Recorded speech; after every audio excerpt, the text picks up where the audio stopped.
Alrighty, we're live. So, hi. Hi. Who are you? Oh, just your shadow who lives under the bed. Wait a second. My bed's not on a frame. There's nothing under there except the floor. Yeah, I'm a floor ghost. Yeah, that's it. Oh no. I'm going to tell you spooky stories about floors. You must clean your floors. Yeah, I should probably also repair the hole that I made in my floor when my chair made a hole in my floor. Yeah, that kind of hurt, you jerk. Ah, jeez. Welcome everybody on my stream, on Twitch and YouTube. Oh yeah, I forgot Jeff wanted to watch this along with us as well, so I'll give him the invite link. Wait, that's the link to the stream. Hold on. I remember how to do this StreamYard thing, even though it's been like a month or two. Okay, Jeff, just gave you the link. Check your Discord. Caden's trying to join. Caden, you there? I think he's still getting set up. Yeah. Trying. There you are. Am I here? Is it really? Here. Am I really laggy? No. Not at all. I feel like we're the Brady Bunch right now with the way this is set up. This is... Sorry. Hold on. Okay, am I doing fine? Oh, there we go. Yeah. That's a much better setup. Yeah, I agree. Okay, now you're kind of lagging. Now I'm kind of lagging. Yeah. I mean, your voice, no, but your face isn't kind of, yeah. Dang it. Well, you know what? We'll just try and keep you going like this, and if you have to get cut out or whatever, then we'll just bring you back in. We'll reel you in like a fish. Okay. The next few weeks will be a lot better because obviously I won't be at my aunt's house, but had to house sit last second, so you know how that thing is. Yeah. Hey, have the whole house to yourself. Hey. I do know how that goes. All right, so let me say hi to people in the chat. Oh yeah, that's right. I can actually highlight people's messages. We got Lori here who says stumbles through the door yawning, and then do you need a Marcia? We always need a Marcia. How about a Martha? Martha! Wait, I can reenact this right now. Why did you say that name? Hey, Alex, I'm going to try to get on TikTok real quick. Yeah, sure, go ahead. And see if I can get anyone joining this stream. That'd be fun. So this will be Inception right now. A second. Cool. A streamception. Yeah, no worries. Talk to your peeps. I'll just welcome people. Jeff says, I'll be on in a minute. The dang StreamYard is being wonky on me. And Young Opiate, I don't know how to pronounce that, says Kings, because I guess there's three of us. Thank you. Was I going live? Oh my gosh. Let's see how this goes. And someone named Kitty X3 says, hello. Hi there. Hi, We're going to be watching Spider-Man tonight. Unfortunately, we can't show the movie on screen, so you're going to have to watch along on your own copies. Lori says, curls up on the couch. Is there popcorn? A comfy blanket? Always. I provide of course. Nice. Caden is prepared. All right, we got Jeff here, MJ1 Media. Welcome. Welcome, people.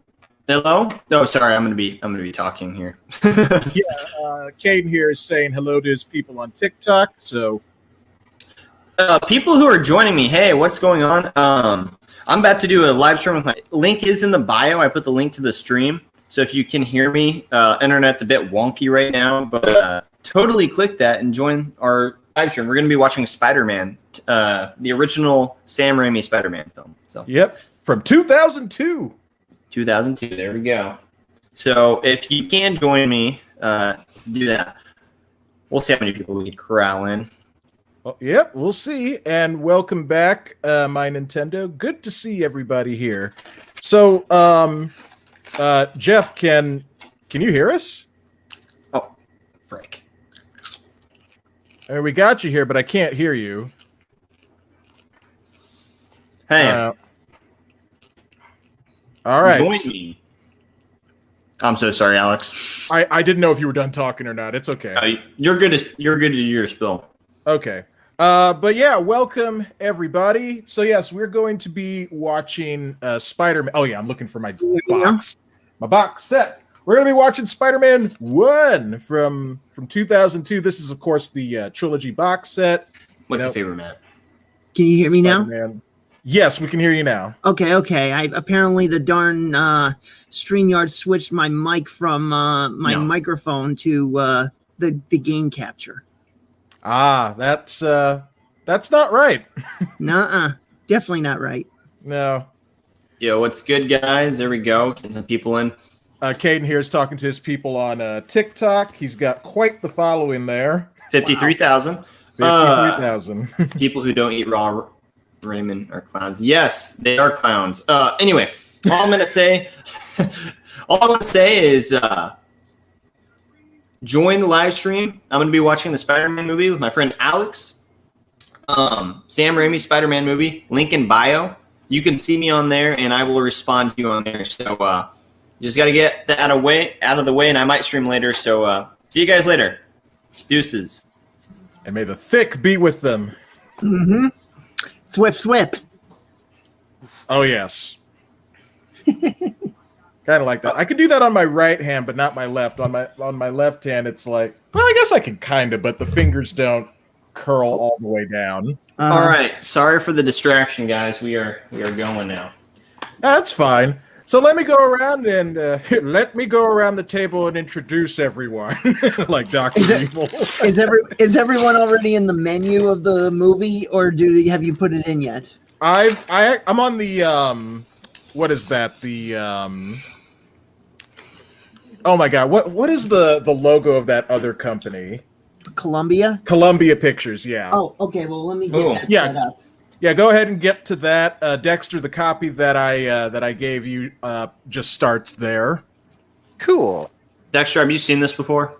Yes. Has anyone not seen this? Is your real question? As anyone on this panel, probably. I think we've all seen this. Good. This is arguably my favorite of the Sam Raimi trilogy. Cool. Nothing wrong with that. I mean, I understand my stepdad likes, Spider-Man 2, but I prefer the first. Nothing wrong with that at all. Kitty here on Twitch says, I love you guys' voices. Thank you. Why, thank you. Thank you. Why, thank you. And my Nintendo says, okay, he's seen the movie. Good. Yes, so as I was going to say, I'll go around and introduce everybody. You guys know here Dexter D. Lopez, Trickster 511. Hello, it is I, the Potato Man. Yes, he is the Potato Lord. He does all of my artwork so that when I don't appear on screen, I look like this. Eee. So good. I also have Caden here, Caden Potasnik of KP Movie Studios. How you doing? I'm doing good. I'm doing great tonight. Is my audio, and am I doing fine now? Am I doing better? Yeah, now that you're not streaming on TikTok, you're good. You're golden, man. There we go. And what are you looking for? Oh, everyone, grab your cookie dough bites. Yum. The snackies. I just had a bowl of chili with some corn chips, and I mixed in some sour cream in it. So I'm full up. And last but not least, we have Jeff here from Mega Jetty One Media. How you doing tonight? Doing good. How about you? Doing good. I'm full of food, and I'm ready to get this started. So before we actually start the movie, I'll just go ahead and explain this all. We're going to be watching most of the Spider-Man movies over the past 20 years. Starting, of course, with, Spider-Man 1, going to Spider-Man 2 and 3. Then... And I know you don't like them, but I do have the amazing Spider-Man 1. Just that one. I didn't get the second. That is absolutely fine. So yeah, we're skipping past the Amazing Spider-Man duology. I still remember the night I came home from watching that movie. One of my brothers said, "Oh yeah, the movie is great," and for me, it was anything but. The thing that just honestly, I'm not going to go off on this too much. Was at the end, when they said, you shouldn't make promises that you can't keep, and Peter was like, "Yeah, but those are the best kind." I was like, dude, totally irresponsible. Oh my god. As if I didn't like Andrew Garfield's Peter Parker. As if I didn't dislike him enough. He's a good actor. Don't like that version of Spider-Man. Well, my stepdad preferred him as Spider-Man, but not Peter Parker. Yeah. Yeah, see, that's the thing. Some people like Tobey's Peter, but not Spider-Man, because, it's like he was funny in the first film, but wasn't so funny in the second and third. No, admittedly, they did kind of go more on like the melodrama side, more so than like Spider-Man being a wisecracking adventure. Yeah. So we're going to skip the Amazing Spider-Man duology, and we're going to go right to the MCU Spider-Man movies, Far From Home. No, Homecoming, and then Far From Home. I keep getting those mixed up. And then... Oh, go ahead, Jeff. Go ahead. I know you don't like the Amazing Spider-Man films, but have you by any chance played the Amazing Spider-Man games? No, I have not.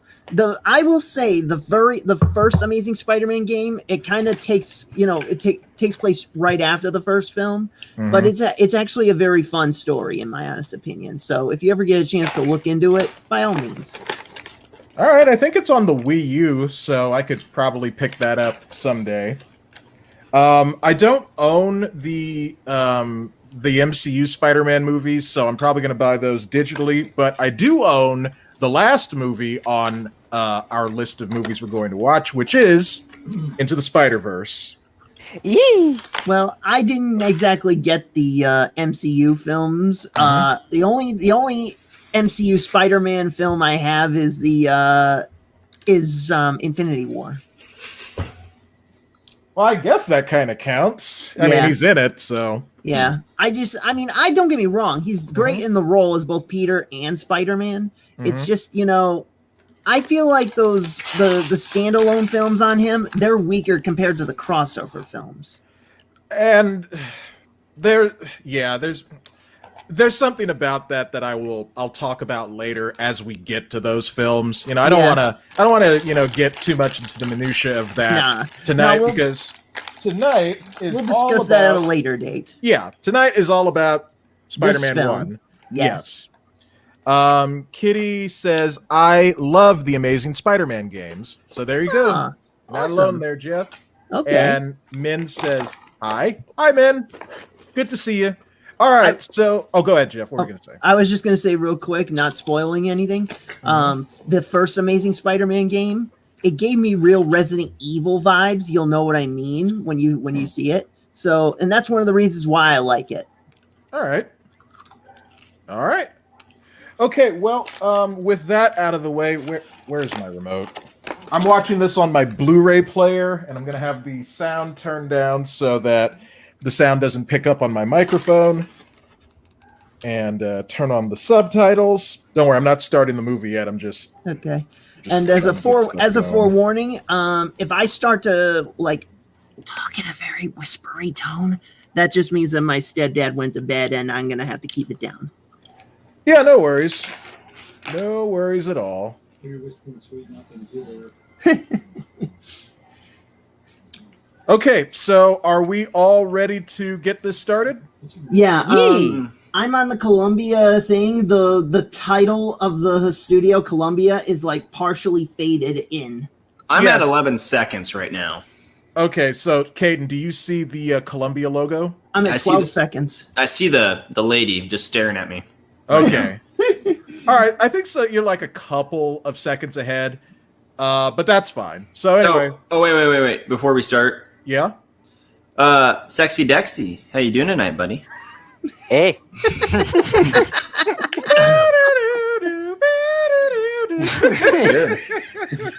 This is of course, our running in joke. That's just, I'd like to be let in on this one if that's okay.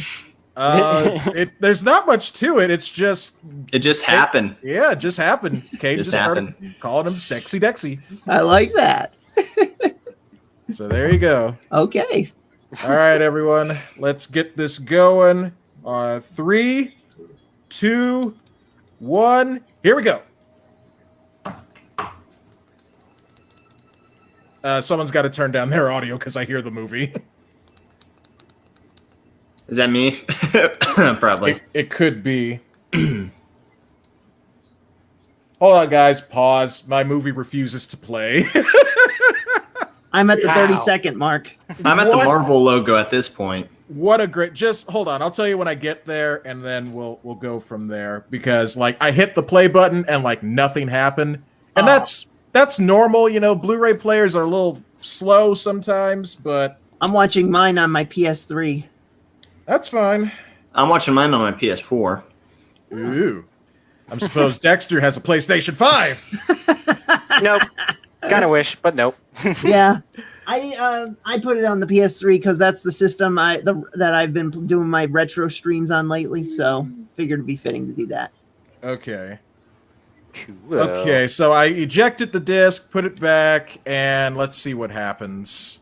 Oh my god, we're off to an amazing 16 minutes of this stream, and I can't even get my movie to start. So yeah, and interesting. According to my PS3 here, it says that it's a 2 hours and 1 minute long, and 12 seconds, of course. Yeah, this is not a very long movie. Yeah. Okay, now my brewer says If you can speak English. says resume playback. So I'm gonna hit yes. I'm back at the Columbia logo. Okay. So let's all try to line that back up. Well, like I said, I'm at 30 seconds. Okay. I'm at a minute. I'm just gonna stay there till you guys are ready. Oh, got a new follow from I Like Turtles 993. Thank you so much. Turtle power. Yee. TULE power. Okay, anyway. Here we go. Resuming playback. Okay, the Columbia logo is now moving. Thank goodness. Hey, let me know when you hit Tobey Maguire's name on the intro. Sure. That's where I'm at. And Kitty X3, thank you for following as well. I'm glad you're enjoying the show. Like I said, we cannot show the movie on screen, so you're going to have to watch along on your own copy. Okay, I see the Marvel logo. No, we'll get that out of the face. Oh my gosh. Let's get that out of the way here. Is that your pop filter? Yeah. It's kind of in the way here. There we go. I have mine totally pushed out of the way. Okay, Columbia Pictures presents Okay, I'm at Tobey Maguire. Marvel Enterprises Laura Ziskin? I never knew how to pronounce that name. Hey, MJ1, I'd stay at Tobey Maguire if you can. Okay. And we'll Yeah, that's 57 seconds on mine. we'll meet up at Tobey Maguire. Okay, I see it. Play. All right. Sweet. I'm just gonna not, pause it for fear of my Blu-ray player not going again. So I present to you guys another treat for tonight. I will be reenacting the entire movie as we watch it with my Spider-Man and Green Goblin figures. Well, I hope you don't mind if I do a little reenacting because I love the Green Goblin in this movie. Oh, you can say what you want. Like, All right. I love the line, "We'll meet again, Spider-Man!" Oh yeah, I say that all the time when it comes to stuff. It's so over the top comic booky, yet it's fitting and it's Well, fun. if we're all doing that, I'll act like Aunt May or MJ. Please be MJ, please. I'll be MJ. Hey, I should be MJ. After all, the letters are in my name. You forgot to call dibs, so Oh God! it's Caden. So you get to be Aunt May, Jeff. Oh wait! You can be Uncle Ben. Because you could say, "With great power comes," the thing Sony doesn't want to say. Hey, I didn't say this before, but when it comes to that girl, dibs. Oh my goodness. Alex, you can keep playing. I'll be back in a second. I gotta go check on something real quick. Yeah, I noticed some stuff was beeping. Yeah, go check on that, my friend. All right. All right, so if I also can interrupt. Sure. Since it technically is kind of in line with these films, should we also be watching maybe not today, but also the MTV Spider-Man? The animated series? Yeah, that was actually a continuation of this first film, even though it technically did not lead into the second. Yeah, but I don't own that, and I don't think anyone else here does. So, Yeah. I know it's on DVD, but yeah, I own it, but probably not everyone else does. Yeah, but it is underrated. It really is. I do eventually want to get it and add it to my collection. Just real quick, I Like Turtles says, yes, turtle power. Awesome. Fellow turtle fan. And regarding your last comment, Trapp, that animated series will make a fine addition to my collection. Oh, not this time. And this time you won't escape. Oh, there I am, guys. Yep, there you are. I'm getting wrapped around by some hunk of a guy. Yep. Oh god, this is such like stereotypical bullying right here. Yeah, but to be fair, this was what bullying was like in the 60s and such, and kind of carried on even into the 90s. Yeah, I guess we are about 2 decades removed from this, so maybe it doesn't seem quite as fresh and quite as plausible. Hey, I'm sure there are some kids that still do some stuff like this these days. Honestly, though, my issue was the bus driver not stopping for Peter. That's the thing I kind of find a little unbelievable. But I think they were just trying to make him such an underdog to the point where everyone is against him. Yeah. And even that bus driver. Yeah. These days, that guy would have been fired like, oh, you left a student behind. Well, guess what? You don't have a job. Yeah. And this is New York. It's a different, we got different rules up here. So, Dexter, you lived in New York for a little bit, didn't you? Yeah, just a little bit. Not like, half my life. What? Dude, why? I'm just asking a question. You got to take me to task. I believe the trickster once said he had lived in the Pennsylvania area once. I have. Yeah, I've been roughly my area. I've been to all 3 states: Jersey, New York, and Pennsylvania. I mostly lived in. Actually, I mostly lived in all 3 of them. Nice. Let's see. I Like Turtle says that bus driver is rude. Lori says, actually, I have seen bus drivers leave kids even in this day and age. Wow. Well, then, yeah. They should all be kicked in their most weakest spots. Believe it or not, I was actually on a school bus once as a kid, and I was like so like quiet and in the back. I had almost it was like the driver didn't even know I was there. Yeah. So, yeah, he was about to pull back into the station, but thankfully when I announced myself, he drove me all the way home. I'm a scientist myself. I'm sorry, I just had to. I had to hear it. No, I know it. I think this is the first time I've ever seen James Franco before in this film. Really? Yeah. Before that, I mean, I don't know if he did anything before that, did he? Or I see what you mean. Like, this is the first time you saw him in a movie. Okay. Yeah. He did Freaks and Geeks. Never saw that. Yeah, I never saw that either. Yeah, this was probably my introduction to James Franco. Yeah. It just pretty much everybody in this movie. Technically, I did see Kirsten Dunst. Kirsten? I think it's Kirsten. Okay. K-I-R. I think it's Kristen. But yeah, anyways, I think I technically was introduced to her before this film, but she definitely shined in this one. Yeah. And by the way, I want to point out one of the reasons why I do like this film over 2 and 3 is because in this, her MJ was actually a redhead. Yeah, but it was kind of an unnatural red. It was very comic bookish. Yeah, whereas in the next movie, her hair is more like orangish. Yeah, which is a bit more natural. But the thing is, orange is not red. It's if by that point she's not redhead anymore. She's Carrot Top. Well, you know, you got to talk to gingers about that one. You know, they're not, you know, comic book redheads either. What do you mean red is red? If you're going to call yourself a redhead, make sure your hair is matching the color red. Well, at least I don't have to worry about being black too much. I'm very color literate, or literal is what I'm saying. Like, for example, because I mean seriously, if people say I'm white, I don't look anything like the color. That's right, you're pink. Well, but Caden, in this pale. light, looks very pale. Yeah, because I mean, if you look at the letters MJ1 Media on the side corner, that's the color white. So that's why I take colors literally. And hello there, Riot. Hey there, Riot Kitty. Nice to see you.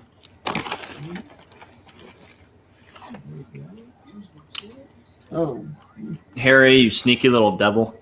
Oh yeah. But you know, it's like he says later on. He's like, you never made a move. You know, so I don't blame him. To be quite honest. No, I don't either. I'd have made a move myself. Yeah. Though what kind of move, I don't know. I would have just made a move. Well, usually people kind of rehearse something, but, you know, then when they actually try it, it doesn't end up anything like how they rehearsed. Yeah. My first instinct usually is to just talk normal, treat them with respect, and see where it goes. No, that's a terrible idea. You got to treat them like trash. This is what all movies have taught us. That's what Johnny Lawrence teaches us. Exactly. Hey, No Pro, thank you for the lurk. Appreciate that.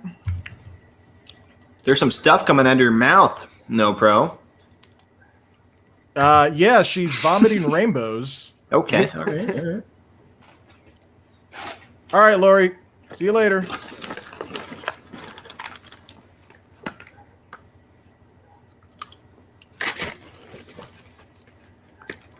Peter looks like such a nerd. Oh yeah. Yep, he's basically us. Mm-hmm. God, I wish I had a camera that good back in the day. Not sure I wish to find Radioactive Spider to give me powers, though. That sounds like a good thing. Oh, yeah. Let's see. Kitty here says, you find a nice shiny rock and give it to her. That's how you win a girl's heart. You know what? You're exactly right. I'm going to go find some coal, and that'll do. Yeah, find a shiny rock, evolve them, and that's how you get the girl. Oh, man. I still wonder where that spider went. I mean, it just looked like it crawled under the machine, but... Well, in the comics, in a retcon, that spider managed to crawl and bite someone else. Interesting. But that was, I think that was the origin of Silk. But again, that's a comic retcon. Yeah. Riot says, I'm just drawing my harpy and her baby. Oh, that's cute. Sketching out the background, and then I'll be going to bed. Okay. Well, I hope that all goes well. Yeah.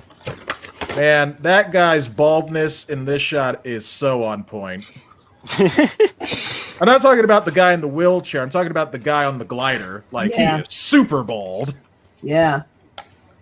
Did you know that they actually did plan on using a rubber mask that moves with the mouth for the Green Goblin in this film? Yeah, I saw part of that. It looked all right. It would have at least felt more like the authentic deal, I think. Yeah, I will say with Sam Raimi's tone of the series, I think the suit fits, actually. Yeah, I agree. Riot says, actually, that would be how you win my heart. I like shiny rocks. Nice. I like Turtle says, so bald, needs sunglasses to look at his head. That's right, don't look directly at it. Bald, bald, bald, my eyes! Okay, now here's something else. I like, why did Dr. Straub just throw Norman under the bus like that in front of everybody? We got to take the whole thing back to formula. And like Norman is like, look, with the exception of Dr. Straub, our entire team, and the general guy's like, Dr. Straub. It's like, this guy, this general is a butt. Yeah. By the way, these performance enhancers they're talking about, we all know what they're really referring to. An effort to recreate the super soldier serum. Actually, I never kind of put that together. Yeah, I mean, even if they don't outright say it, it's obvious that since Captain America during World War II, they have not been able to completely recreate it. So the government's been trying to hire many different people from different corporations to try different methods of recreating it. That's why the Hulk. That's why the Hulk was the result of trying to recreate it through gamma radiation. And Norman Osborn, him and Oscorp are basically recreating it through that Oz or globulin green or whatever you want to call that green stuff. Right. Yeah, they tackled the super soldier serum in Falcon and the Winter Soldier without spoiling in it, of course. That's a really good series. I honestly don't care. I'm not going to see it. All right, and that's fine. Let's see. Kitty says that's how penguins choose a mate. It's cool. Penguins are cool, literally and adjective-wise. Yes. I like penguins. They wear tuxedos all the time. And you know what else wears a tuxedo? A mask? See what I did there? That's a Sailor Moon reference. It's me. I wear a tuxedo because I'm a trickster. Well, that's just cute. Riot says, because Final Destination bus. Geez, I'm sorry, Riot. I don't remember what that was in response to. Purple Kool-Aid, welcome. And JV, welcome. Wow, they really made him look scrawny here. I'm wondering, was that CGI that they used I don't to know, make him maybe. look yeah. I mean, it does look a little weird. Yeah, like it doesn't look completely, and then there, he carefully covers over himself so as, not to show. Yeah. Oh man, that bite got big. Oh yeah. I'm willing to bet that they used a body double on that. Yeah, that could also be it. Either that, or maybe they had him film that right before he worked out. Oh, okay. Riot says, in response to dude throwing Norman under the bus in front of everyone. Oh, okay, because Final Destination. Now I get it. Okay. Yeah, JV, I see you changed your profile picture. There is one thing I've always liked about different takes on Spider-Man. It's when different incarnations carry over certain similarities. Like, for example, the fact that Norman here suffers from, split personality. Like, there's Norman and then there's the Goblin. I like that because they carried that over from the 90s cartoon. Yeah, yes, they did. Ooh. And I think that also happened in the comics as well. Yeah. My Nintendo says, okay, I haven't started watching this. I was only just watching the watch party, but now I'm watching it. Hey! That's good. You can take part in our crazy commentary that we're offering for free. I love this part here because I'm wondering if that was an ad lib or if he was really supposed to say this. Like, oh, it's cold. Well, it's a good natural thing. I'm glad they kept it in. Yeah. Because that's what, like, you're shirtless. You have these steel contraptions coming over you. Of course, that would be freezing. Of course. Yeah. Of course, as Raul Julius Bison would say. Oh, yeah.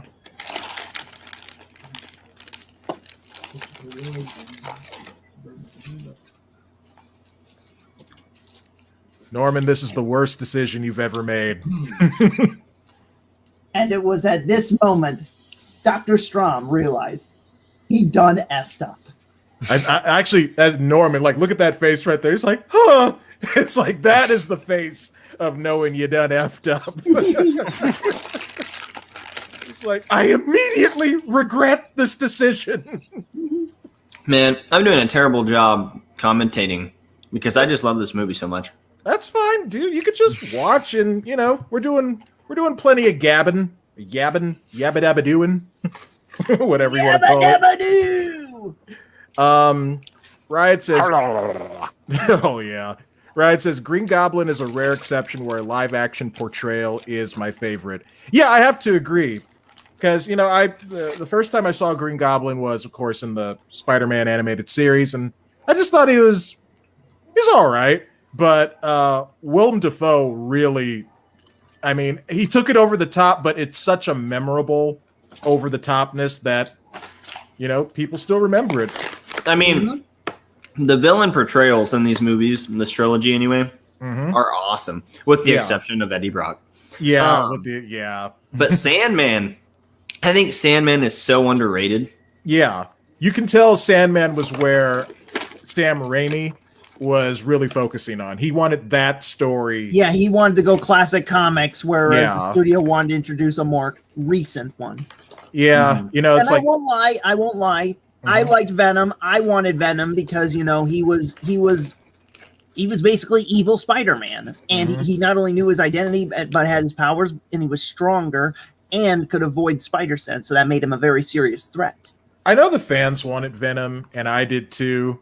Also, I want to look like this one day. But you know, it's like Sam Raimi made the best Spider-Man movie of all time with Spider-Man 2. I mean, a lot of people, you know, kind of agree on that. Most of us here. It's like he made Sony a lot of money. I just kind of wish they had stayed out of his way for the third movie and just let him do his own thing. Yeah, and if he did decide to do Venom, he could have done it at a later date. He could have done that for Spider-Man 4 or 5. Exactly. Because they were thinking about doing a Spider-Man 4 after 3, because 3, as much as it's, you know, kind of looked at as not the best, made the most money out of all these movies. Yeah. So, and, you know, just... Go ahead, Jeff. What were you going to say?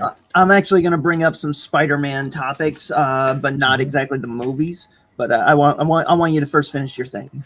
I was just going to say, you know, if you could just imagine if he had done Spider-Man 3 the way he wanted to do it, rather than with studio interference, I think it would have done even better. Just a sec. I want to address the chat. Riot says Avengers Disc Wars has a pretty good Goblin. I am not familiar with that. I've heard of it, but I never actually had a chance to see it. It sounds interesting. I want to look into it, and if there's a way I can watch it for free with no issues, let me know. Yeah. Also, I want to say Spider-Man 3 too. As much as it gets crap a bunch, I still think it's a really good movie.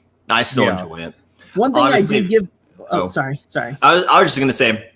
I know Venom was kind of crammed in. They crammed too many villains, but when you focus on the main one, in my opinion, that was Sandman. I mean, he still tells. You can tell, you know, Sam Raimi's still up there, you know, taking care of business with his characters, because characters always come first. I feel like in his movies, because the whole thing was all about Peter, you know, experiencing that rage again from this movie, but you know, it's kind of amplified. Yeah. And then later on, you know, he forgives. And I think that was the big message of Spider-Man 3 was forgiveness. Yeah. Well, I will admit, first off, one issue is the retconning of having Sandman involved in the Uncle Ben thing. Yeah.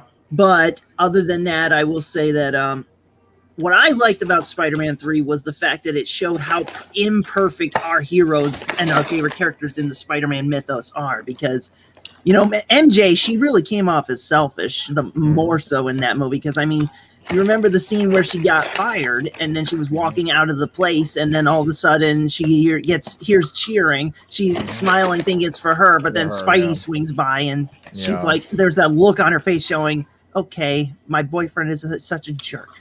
You know, it's like she's jealous of her own boyfriend, the boyfriend that she loved that much. Right.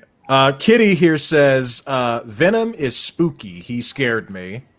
Yeah, I mean, you know, that's the point. Venom is monster Spider-Man. So, yeah, he may have been, you know, crammed in there like Caden said, but they still did a good job with the visuals. Yeah. I will say this. I always loved the black costumes that Spidey wore. Yeah. Dexter, what were you going to say? No, just agreeing. Okay. Riot says, so have you heard of Pokemon? Disc Wars is essentially that, but with Marvel superheroes. It is better than it sounds. I do recommend it if you don't mind that. Yeah, sure. That sounds interesting. Go, Iron Man. Yes. Use Repulsor Ray. Seriously. Spider-Man, I choose you. And villains. Spider-Man! Spider-Man. Spider-Man. Oh, you got an action figure of the video game version? Yep, PS4 Spider-Man. Yeah. Oh, wow. Cost me about $40, but it was worth it. That shot of him catching all that food was real. That took a long time for them to get. Oh boy. Wow, really? Yeah. I think they said it took like 37 or 38 takes. Oh wow! Wow, a lot less than I thought. Oh, before I do get into my Spider-Man talk, my tangent. Thoughts on the organic webbing and no web shooters? I liked the idea of the organic webbing. You know, I did watch Spider-Man the animated series. That was my first exposure. Oh man, that sucks. That was an accident. Even if Flash is kind of a douche, that still just sucks. Well, it was an accident. Yeah. But I just thought it made Spider-Man more of a mutant, which is kind of what the spider bite turned him into. So, I didn't see as big of an issue with it. I like it because to me, it cuts. You don't have to worry about him creating the web shooter and all that. Not to mention. Go ahead. I will say that I do like the idea of him having to create the web shooter because it shows his intelligence and ingenuity. But yeah, I also agree that I like the idea that the webbing is organic and a testament to his powers because, in Spider-Man 2, when he, was losing his powers, that moment where he tried to fire a web and it didn't come out, that was the first sign of trouble. Yeah. And, now, they could have easily dealt with something where, he just ran out of webbing, but no, they instead just had it be the powers were fluctuating. Yeah. But I also do like the idea that the organic web shows that he's a bit more mutant-like because, growing up, even though I knew he was not a mutant, I always thought if Spider-Man ever was to be on a team, he was not going to be an Avenger. He was going to be an X-Men.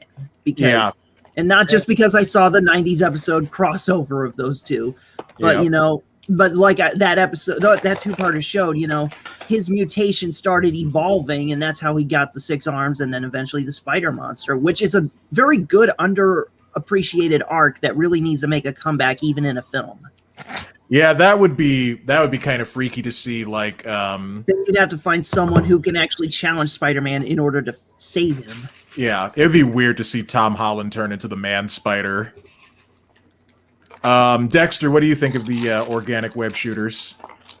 Well, since this movie was the first introduction to Spider-Man for me, I was just totally. I was like, "Oh, cool."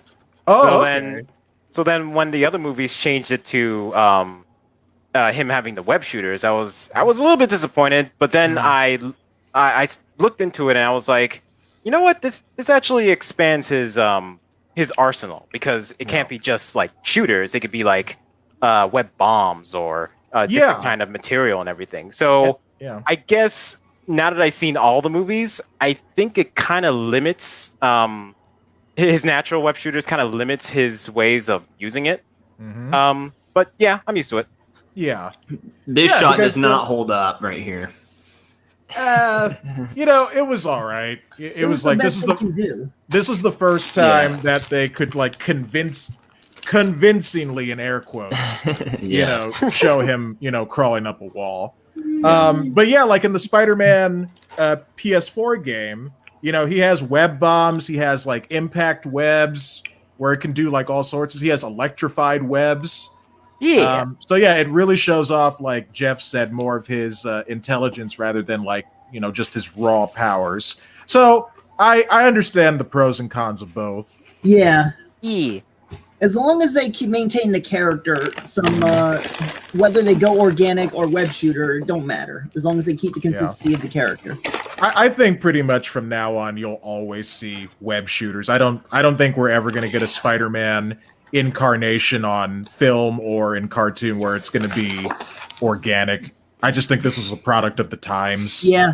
I think the best way they can do the whole, he's losing his powers dilemma thing again is just have it be, he's either crawling or running up the side of a building, and then he just all of a sudden starts slipping and falling, and he does shoot a web shoot. He because he still has webbing in the web shooters, he can slow or soften his landing so that way he don't die when he hits the ground. Yep. In the chat, my Nintendo says, Hulk, use Smash, and of course. And then he says, if superheroes were Pokemon, that'd be epic. I mean, in Detective Pikachu, you know, they kind of were. Riot says, Man Spider was weird. Yeah, you know, it was kind of like showing the dark side of Peter's mutation. So yeah. Now here's a question: if you immediately start doing a Man Spider film where Spider-Man the hero becomes the monster, who do you have go against him to try and save him? Because in the cartoon you had Punisher and Kraven the Hunter teaming up against him. So yeah, I honestly, I'd have to think about that. There's a lot that you could, you know. I mean, do you use another superhero? Do you use one of his characters bravely going after him, or what? Just off the top of my head, I think I'd use Doc Ock because of just how intelligent he is and his power set. He would be able to handle the Man Spider. Yeah, and then and also when you think about it, I mean, but what I love about Doc Ock in both the '90s show and the second movie is the fact that he did have a connection with Peter out beyond the whole Doc Ock Spider-Man dynamic. Because in the '90s show, you know, Peter went to science camp or something like that, and Doc Ock was his mentor there. Well, Jeff, I really hope you get to play the PS4 Spider-Man game because you would really enjoy that. Are you talking about Insomniac Spider-Man? Yeah, Insomniac Spider-Man. Yeah, I played it. I've already played it. Oh, I saw it. Yeah. Riot says she'd pick Wolverine. He doesn't give a damn. Wolverine could definitely be the perfect person to sick on Man Spider there. Yep. My Nintendo says, I put Deadpool in the ring against the Man Spider. Oh, wait, he doesn't count. I mean, Spider-Man and Deadpool have had crossovers in, like, I think it was Marvel's Spider-Man, that cartoon. Yep. And they've had crossovers in the comics as well, so... My money's on Wolverine because he's more heroic and despite how much he likes to threaten that he guts Spider-Man, I think he's more inclined to, you know, help him. Riot says, I know it's an odd pick, however, in the Ultimate Spider-Man cartoon, he did save Peter once from the Man Spider. Oh, that I did not know. I didn't even know the Man Spider was even in the Ultimate comics. Neither did I. No, well, she said the cartoon. Well, I didn't. I started watching the Ultimate cartoon, but I lost interest after like season 2-ish. I honestly couldn't get past the first few episodes. I don't know. I tried to give it a chance myself. I didn't like the idea of S.H.I.E.L.D. giving Peter an arsenal. I didn't mind him having an arsenal. I just wanted him to actually be, you know, like have purpose, and it seemed like he was losing that purpose, especially when they had him, you know, acting irresponsible, constantly bickering and picking fights with I don't know, which was it, Nova? Who was it? Something. There was a team, I don't remember who was on it. It was Luke Cage, it was Iron Fist, it was a female White Tiger, and it was Nova.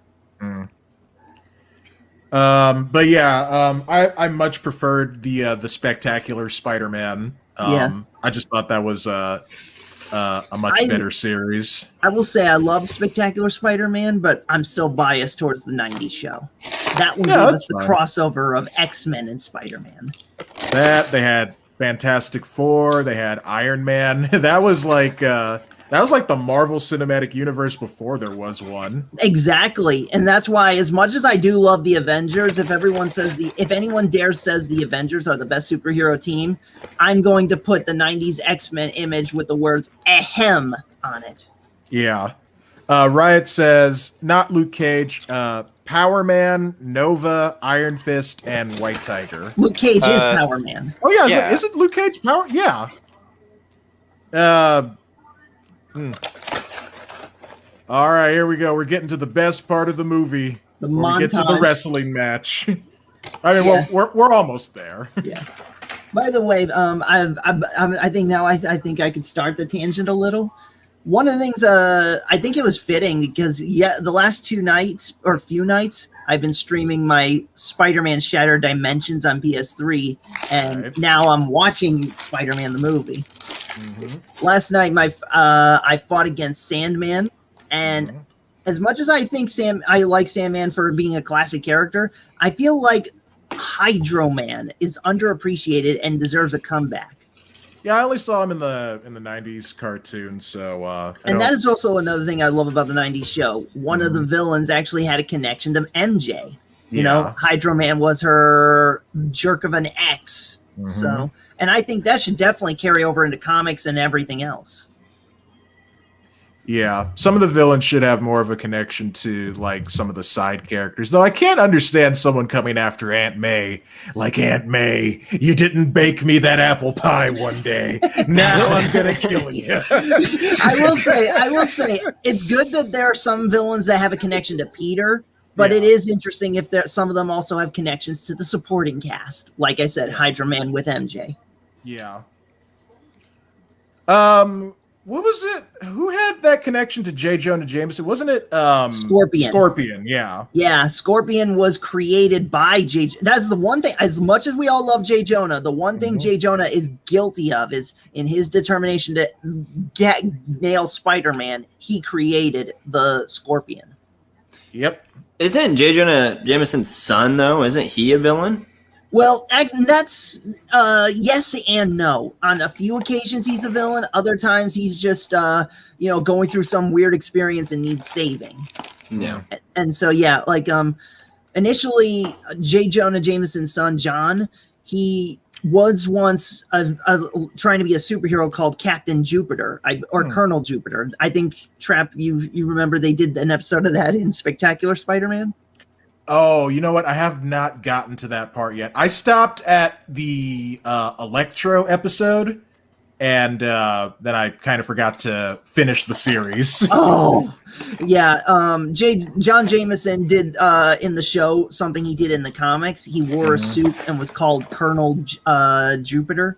Right. And then later on in the comics, this did not happen in the show, but John Jameson also got turned into like a werewolf or a wolfman kind of thing.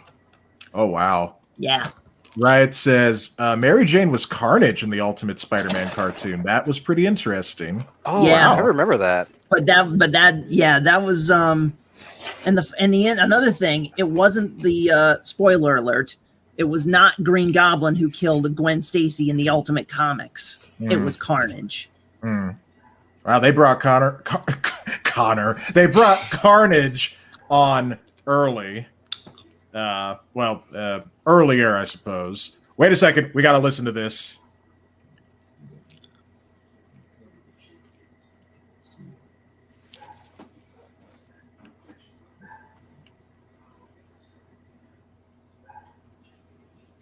He probably deserved what happened. Maybe he did. But just because you can beat him up doesn't give you the right to. Stop. There we go. Yes. You see, Disney, it's not that hard. It's not that hard. And even in the freaking Amazing Spider-Man movies, I mean, they built Ben up to be this awesome uncle who really cares and loves about Peter. I just love this incarnation of Ben. Yeah. Yep, definitely one of my favorite ones. And and it hits harder. It hits harder when he, it was like stop. Death scene. I actually made a video of how I would have done Far From Home a bit differently. Well, is it okay if I tell a little of it? Yeah, sure. You can go over a little bit of it. Yeah. Okay. Well, basically, Captain Marvel is in it. She's the one trying to handle the whole Mysterio thing, and she doesn't want Peter involved. But she keeps failing, getting people hurt or killed, getting her ass, pardon my language, her butt whooped. And basically the Peter is the one that has to sit her down and Spider-Man-splain how he became Spider-Man. Well, that already, couldn't happen. Well, basically, yeah. Basically, it's similar to this whole wrestling thing, except here's the difference. Uncle Ben followed Peter into the arena and then saw him as the Spider-Man fighting. And at first he was a little dismayed, but then he realizes, why he's doing this. It's because, he's trying to make money to help pay the bills. And then Peter's like, trying to rile the crowd up, but then he looks in the crowd, he sees Uncle Ben, he's like stunned, and then he's like attacked from behind, getting his butt whooped in the ring, getting beaten down. And then Uncle Ben's goes, "Come on, Peter, don't let him beat you down like that." And so and then that's what gives Peter the strength to fight back, beat the guy, and then Uncle Ben is cheering with the crowd. And so there's only one way this idea works. The wrestler has to be Macho Man. But you see what I'm going. It's like in this version, before his death, Uncle Ben found out that Peter was Spider-Man and was shocked, a little disappointed at first, but then, he backed him up. Right. Was that Octavia Spencer? Yeah, that was Octavia Spencer. Are you serious? Yeah. Yep. Oh, wow. Academy Award winner. It's kind of amazing to see like where people were in their careers almost 20 years ago now. Yeah. My Nintendo says, "Okay, I'm going to leave right now, so see you next time, and I hope that you have a great night." All right, my Nintendo, thanks for stopping by. Appreciate it. I too have a PS4. Cool. About your Far From Home idea, I will say I don't want to see Captain Marvel in any Marvel movie. I think her character to me is just so OP. I don't like it.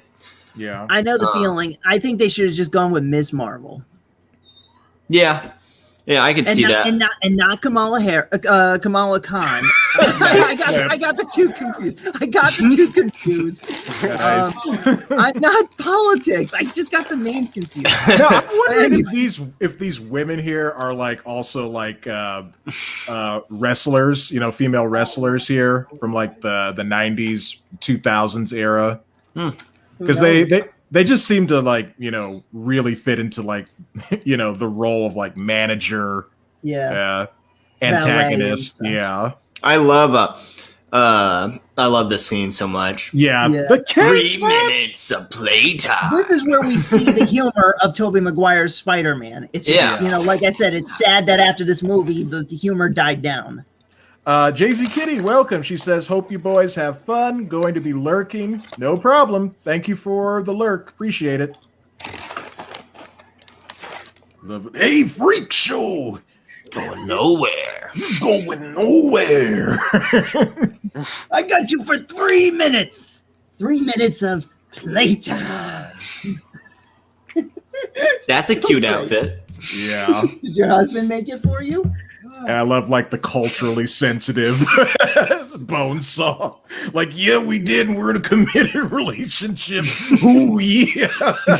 And the interesting thing is, there was no Buzzsaw McGraw in the original comics. It was Crusher Hogan, and he looked exactly like another wrestler whose last name was Hogan. Yeah. Who knows? Maybe they tried to get Hogan, but maybe he didn't want to do this or something. Yeah, well, you got the other half of the Mega Powers. That's true. Ooh. Yep. If Hogan was here as well, I don't think Peter would have won. It just would have been too much awesome. I do kind of wish he had thrown a punch instead of like kicking him from a laying down position.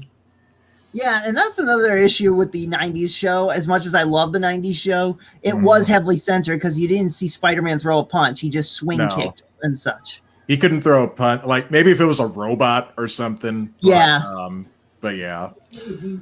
To be fair, this is a wrestling match. And if it was more boxing, then maybe he would have thrown a few punches, Yeah. Yeah. I agree with that.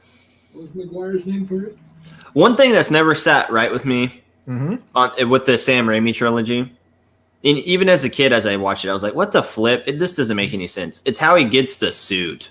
Yeah. Because that's such a fancy freaking suit that he's way too poor to have. Yeah, plus he doesn't seem like much of like a seamstress.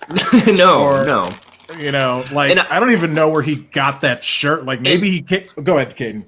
I was gonna say that's where I will give props to the Amazing Spider-Man movies because the first suit is homemade, and totally looks like someone made it themselves. Yeah. Yep. Got to give credit where it's due. Oh, I will admit this definitely took me off guard with how they explained why he let the guy go. Because in the '90s show, he explained basically the guy was running, being chased by a cop, and he's like, "Sorry, pal, I'm a wrestler, not a cop."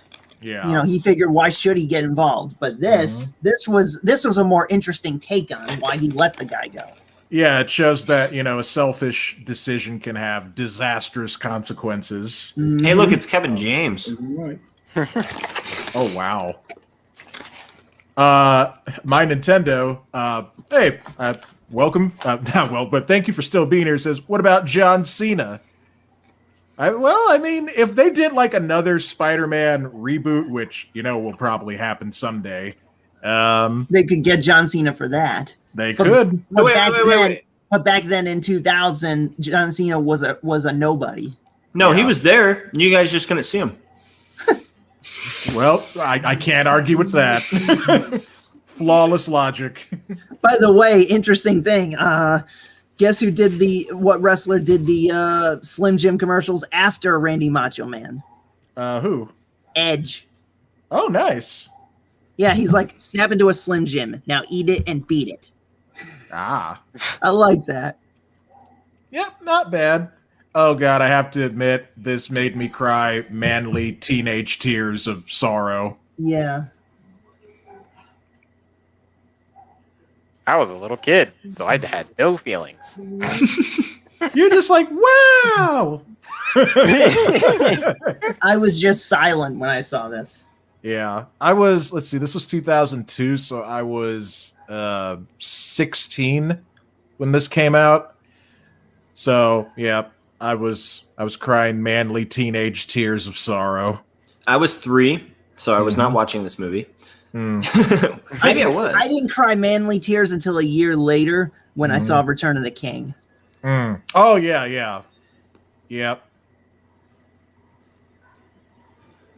Now, this part, I think, is actually a little worse than the original wall crawling scene. It's pure CGI, and it looks so rubbery. It does. Up there.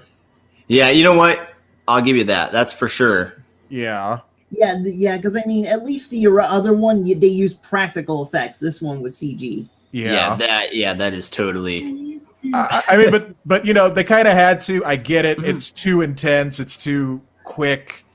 You know, to try and do practical effects. But yeah, the CGI at this point in history was just not there yet. And the thing, I'm not going to knock it either because. But you got to admit, compared to today's CGI, it is still decent, right? It's decent. Now, Caden, what were you going to say? I'm going to say I'm not going to knock this movie at all for that because they don't use an overabundance of it. Yeah. No. They use a lot of practical effects, which that's good because that means the movie's going to hold up even more, you know, the more practical effects you use. Yeah. And I just, you know, I love the suit, you know, once he finally gets the suit. Yeah. I love the raised webbing style. Tom Holland's Spider-Man suit is probably a bit more comic book accurate at points, but you can't really see like the black lines of like the webbing on the design of the suit at times. It's almost like he's just wearing complete red, whereas, you know, like on this you can see like the white, but you can't really see the black too well. Yeah. I will give credit to the Tom Holland Spider-Man suit. I liked how they explained the webbing under the armpits, where it's like glide wings. Yeah. Yeah. I never liked the glide wings though in the comics. It's just too weird for me. Just a little, you know, armpit thing. I did like the Spider-Man Unlimited suit, where not only did he have a cloaking ability, kind of like the Predator, but he also had like a web cape. Yeah, he did. He did have that cape, the nano suit, spider suit. That was pretty decent. Hashtag bring back Spider-Man Unlimited. Or at least the suit. Some of the CGI here reminds me of Crackdown, the game. Yeah, I can see that. My favorite Spider-Man suit was actually, here's more credit to this series, even though I really don't like it, is the Amazing Spider-Man 2 Spider-Man suit. I love that suit. Yeah, with there's the big nothing wrong eyes. with it. Yeah. Thoughts on the Amazing Spider-Man 1 suit? It was different. It was different.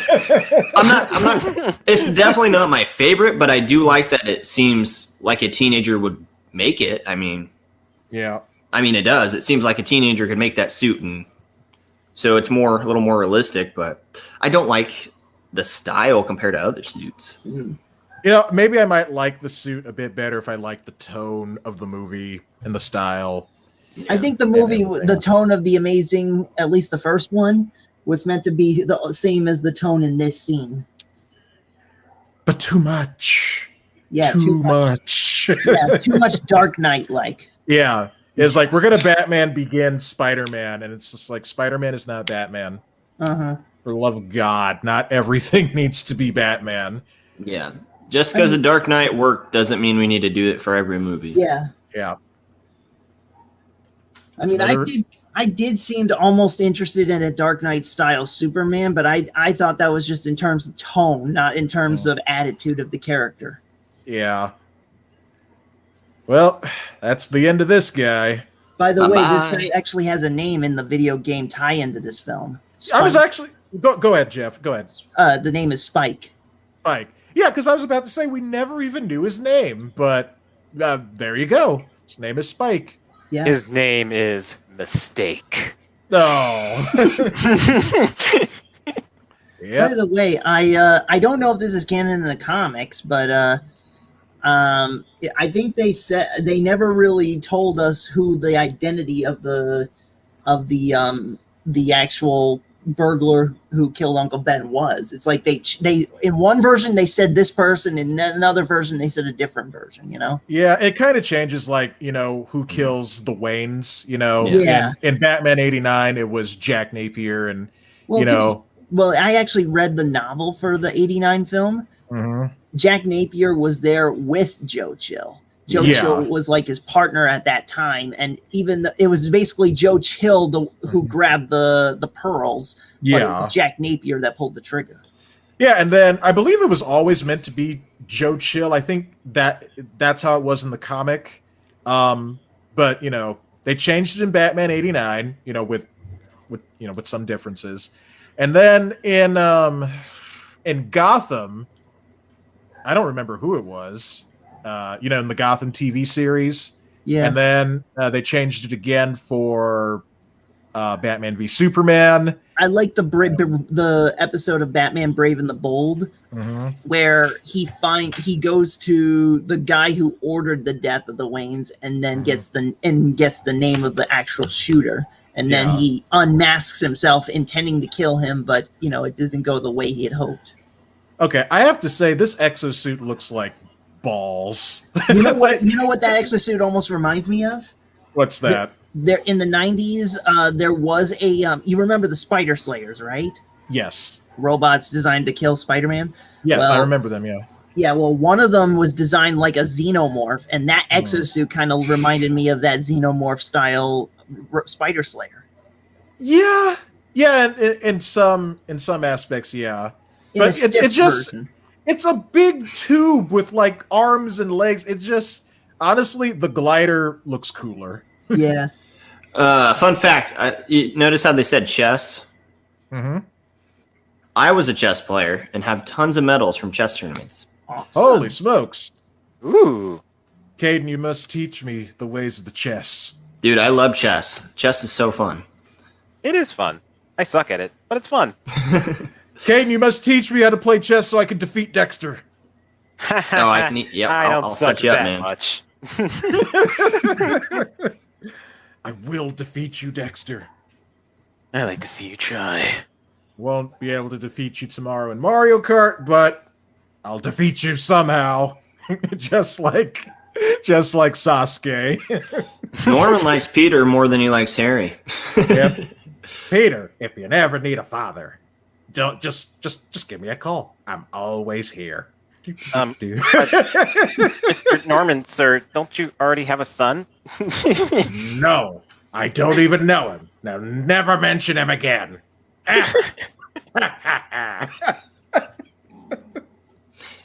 Norman's like, I'm somewhat of a... Oh, go ahead. Go ahead. I was thinking about avenging my father, but now I feel like I don't want to. Yeah, I mean, why did Harry ever want to avenge that jerk? Seriously. I mean, I understand he's his dad, but seriously, after all the things he had done and the way he treated him, why the hell would he even want to avenge that? People love their family for some strange reason. Yeah.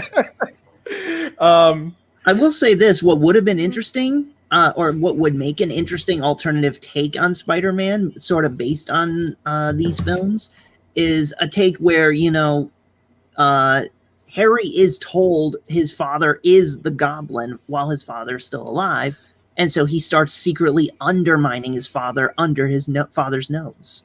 And then he realizes he's about to be caught, so he has to develop the new identity, the new Goblin, who is more heroic than the Green Goblin. But wouldn't that be predicated on the Green Goblin never dying? That's basically my point. The Green Goblin doesn't die in this. What do you think? I mean, he's come back before, so... Yeah, it would be an interesting alternative take, right? Yeah, it definitely would be. Although, how much of that would take away from Peter's storyline, too, is my question. Because that does seem like that would be its own, story, essentially. Yeah. Like its own main story. Yeah, maybe just call it Osborn. Maybe I can do something like that with my own story. Maybe you could. Yeah, you could. That'd be interesting. Riot says, I like the suit, although it lacked purple. You're talking about the Green Goblin suit? Yeah, purple would have been a nice color for him. Yeah, I mean, that's the way the costume, pretty much looks. It's got that's one of the reasons why I think if they had stuck with the rubber mask like they initially intended, they were going to have some purple in it.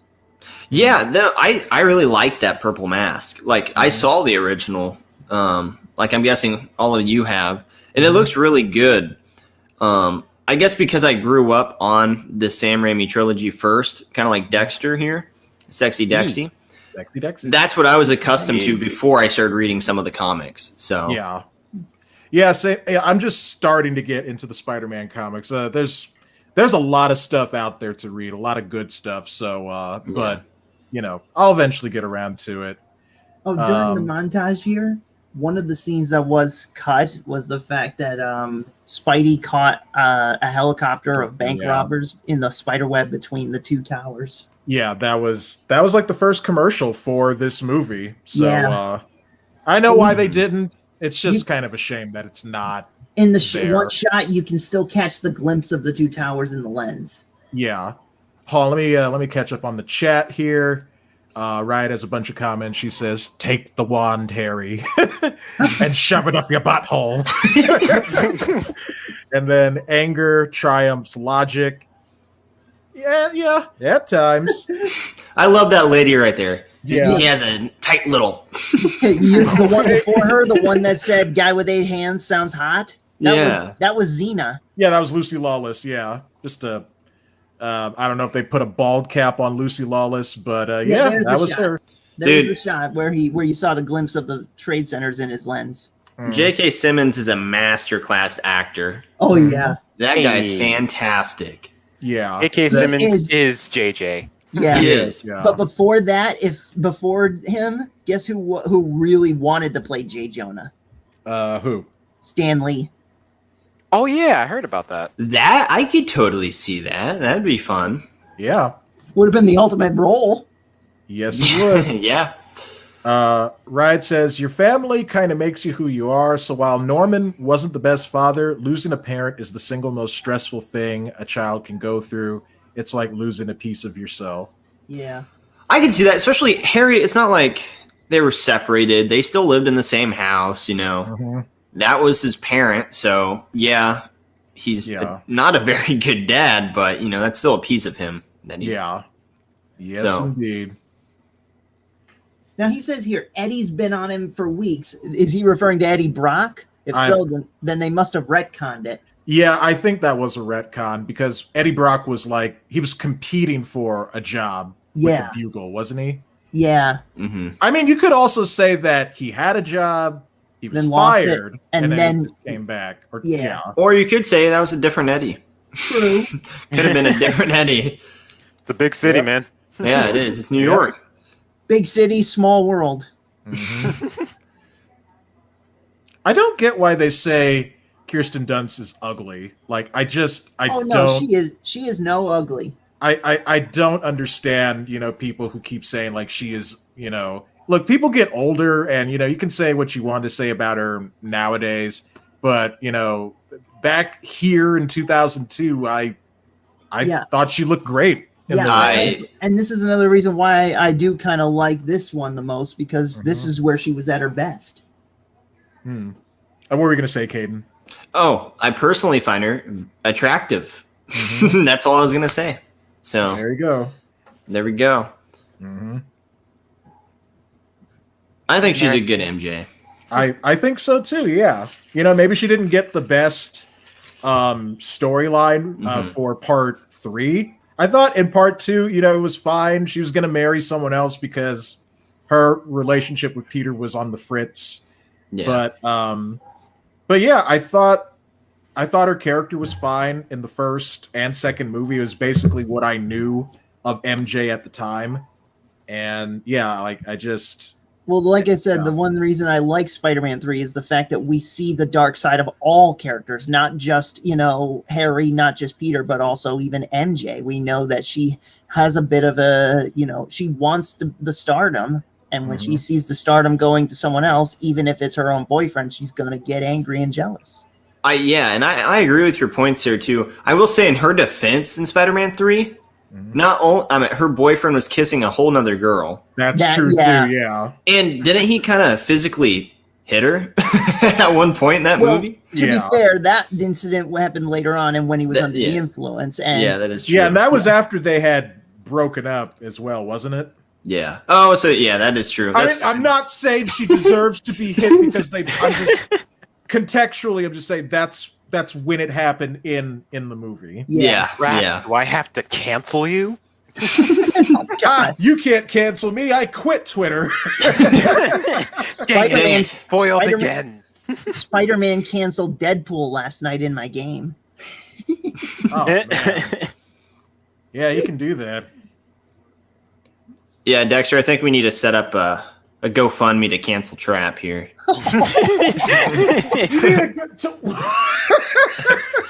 What? Dear internet. Who needs Alex, Alex says it's okay to hit women if they're not your girlfriend. No need for a GoFundMe. People will cancel Trapp for free. That's fair enough. Fair enough. Oh my god. Okay, Riot says, alrighty, I have sketched out the full piece of my harpy and her baby. Time for bed. Good night, gentlemen. Trickster will be interested. Hold on. Trickster will be interested in this one since it's my grim creation for Ruby. Ooh, I can't wait to see it. Still really haven't gotten into Ruby yet. I don't know. You might like it. I tried it. It wasn't for me. If you like... Pina coladas? Oh, God. You know what? I'm starting that GoFundMe. No! I'm going off camera right now. Crap. I do like how he beats these guys down. It kind of inspired some of my fighting skills for my character. Yeah. Like, for example, when he does those launch kicks. Yeah. Those launch kicks were definitely inspired for the games. Yeah. All right. Riot says she has baby now, and good night, and poor Trapp. Yes, yes. Pity me, pity my plight of pre-cancellation. I pity the fool. Night, Riot Kitty. Good night.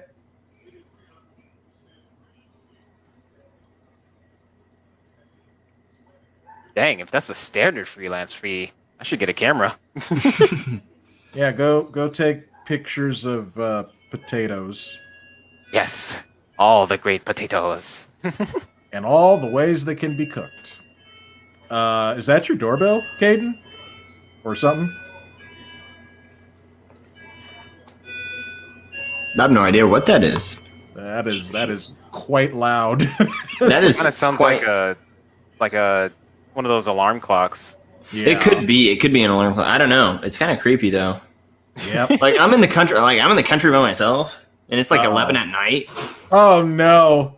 This is the setup for when Caden gets taken out. And we're gonna end up live streaming it. Fun fact: Betty Brant was one of the first real love interests of Spider-Man.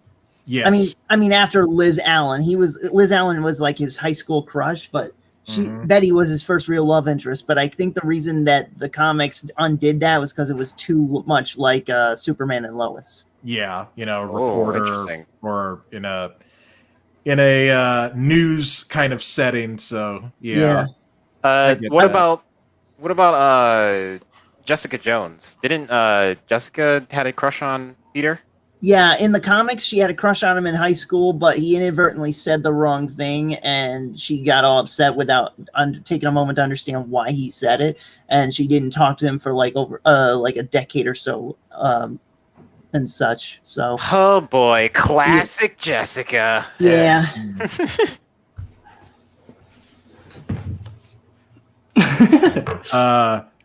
Caden, what was that? Something to protect me. Oh my goodness. No, actually, I went over to one of the clocks over there. I think it's 5 minutes early, so I think that's what it is. I had a feeling. Or 5 minutes late. Yeah. I feel fine. I feel safe with Sexy Dexy here to protect me. So. Hey. That's good. He'll throw his big hat and absorb all of the knives. They're definitely not coming your way. Here's a question. Can a board actually oust the founder? I think if it's unanimous, like a unanimous vote, I guess. Or if the stocks outweigh the founder himself. I don't know. But it can't really happen without the founders knowing.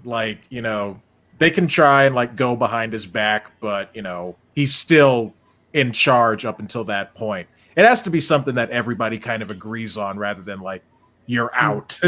Yeah. Just like that. Because there's so many times even the CinemaSins guys all of these things happen without such and such knowledge of the event. And it's that doesn't happen in real life. Holy crap, it's a Ugandan prince. Huh. He knows the way. I will say I do like MJ's red Asian dress. Yeah. Oh my god, what is that dress called? There's a specific. It starts with a K, isn't it? It's kimono. Is that what it is? It's Chinese. Okay, right. So, yeah. Collar style. So Japanese don't even have that style. No, they have more of as we know, the kimono. This is specifically a Chinese style dress. Okay. Yeah. Every fighting game character that I've seen that has a Chinese female has that. Yeah. And there is a specific name for it. I don't know what it is. Well, I think the red definitely goes with her hair. Yeah. Let's see. A Cheongsum? Yeah. Yeah. Cheongsum or something like that. Yeah, it's or Kipao. Either one of those, or I'm sure it's not either one, but it's one of those is what I'm trying to say. Oh man, I forgot to call out Macy Gray's and her poke chop sideburns. Hey. No, but I love Macy Gray's. I used to listen to her stuff all the time. Those people are cheering and not realizing what they're in for.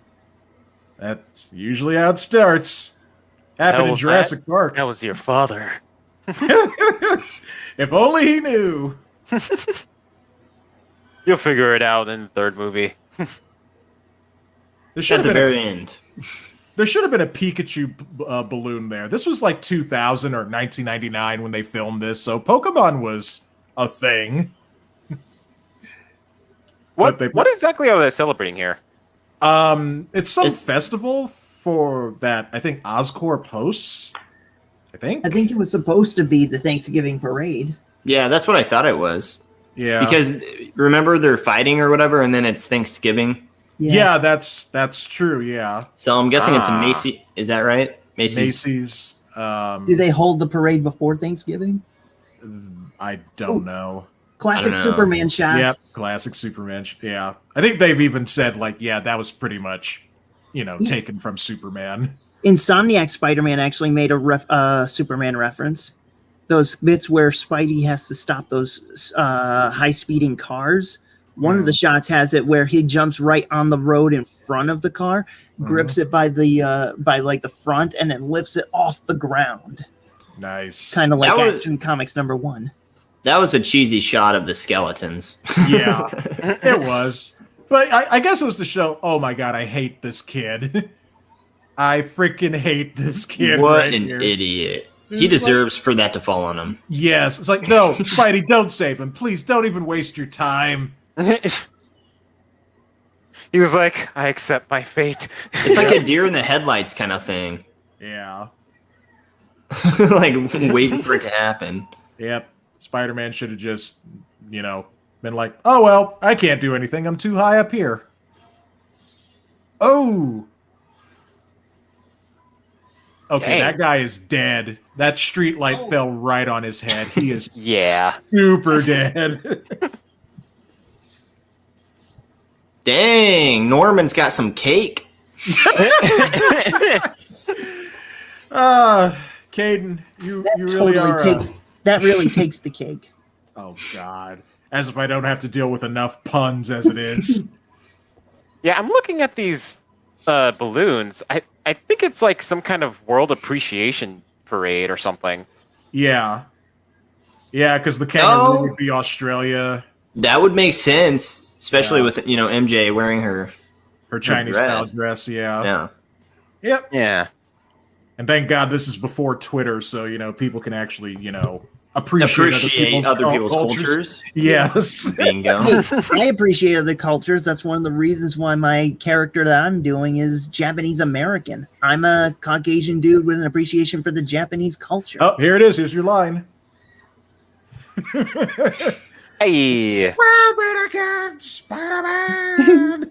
Didn't want to be loud there, but plus I said it earlier. Yeah. But yeah, thank you. That is the line of the film, I think. At least Tobey Maguire can save his girl without snapping her neck. Oh! Shots fired. Caden Fantastic throws shade at Andrew Garfield. Oh my gosh. Oh my goodness.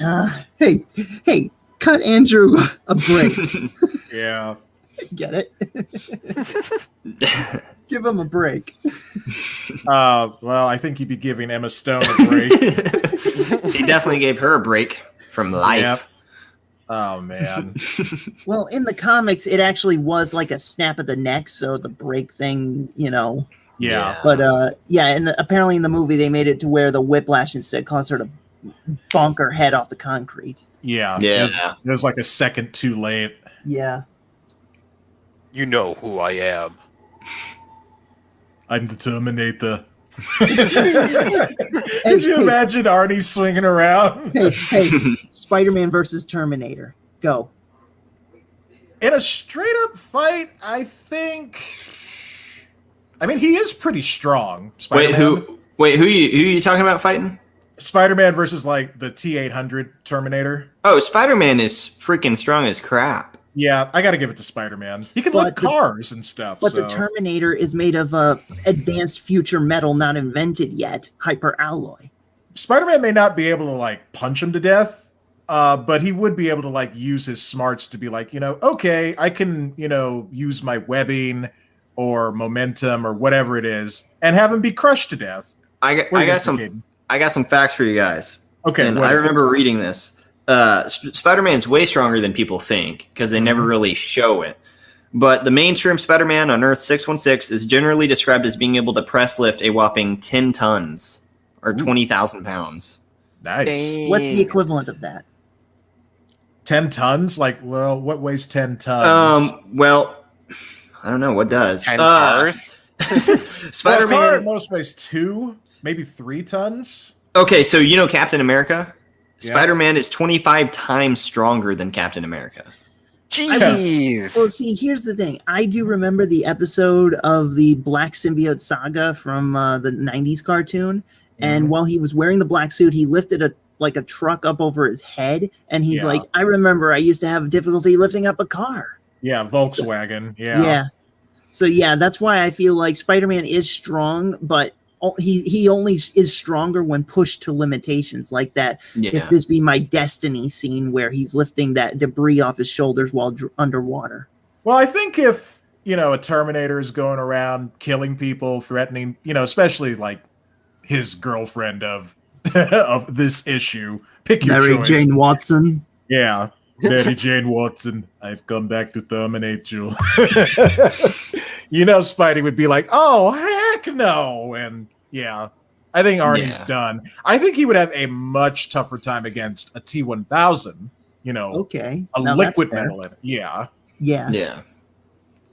But yeah, if it's just a straight up power game, power versus power, Spider-Man wins. Because I do know that the T-800, at least I try to abide by the laws of physics in the first film more so, because it's like in the later films they made the Terminators, the T-800 seem like they were just metal dummies.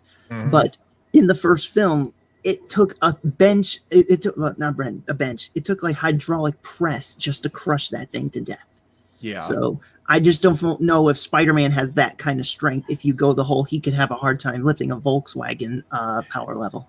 If we're going from the cartoon, the 90s cartoon, then maybe. But if we're going from the comics, which, Caden cited, then I think Spider-Man wins. The cartoon, probably got to give it to the Terminator, maybe. Yeah. Is there a version where it's a draw?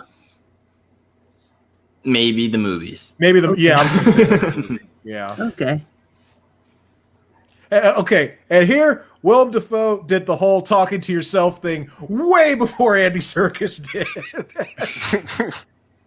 Actually, I think they did it around the same time, because this was 2002, right? Oh yeah. Oh, actually, yeah, you're right. So Andy, well, okay, Two Towers, which is where we saw this, I think came out later that year, like at Christmas time. So this was a summer movie. Well, they did it around the same. They probably filmed it around the same time. They probably did, or who knows? They probably could have filmed it earlier. I think Andy Serkis called up Norman, or not Norman, freaking William Dafoe, and it was like, "Hey, dude, have any acting tips? Talk to yourself. Yeah. Talk to yourself in front of a mirror." Oh, here we go. This part was awesome. Yeah, especially since, Jameson didn't rat out Peter. It showed that he was a good guy. He did not like Spider-Man. Yeah. Yeah. And I know the reason why he don't like Spider-Man. Yeah, I do too. All right. I'm going to have to dip out to eat some dinner. You guys can keep watching. I might be back to see the ending. Okay, if you do come back, I'll let you know where we are. Take care, Sexy Dexy. Okie dokie. Hey, only I can call him that. Take care, Sexy Dexy. Thank you. Oh my goodness. No, Alex, have you ever seen Whiplash? No, I have not. Give it a watch. You can truly see J.K. Simmons perform in that movie. Oh, that's the movie where he's the crazy band instructor. Yeah, the band instructor. Yeah. Okay, I've seen parts of that, like on YouTube, and I've never been more uncomfortable. This is a good scene here. The night scene on the roof between the two of them. Yeah. Yeah. I chose my path. You chose your way of the hero. And all that.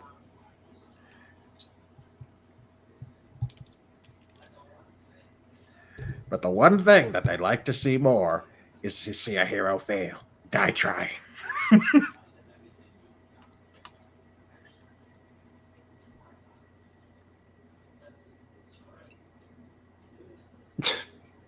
Here's the real truth.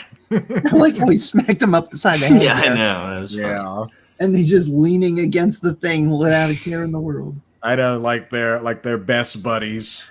And he's like, you just kind of killed like 10 people. You, me, we're exceptional. Yeah, we're exceptional. I could crush you like a bug.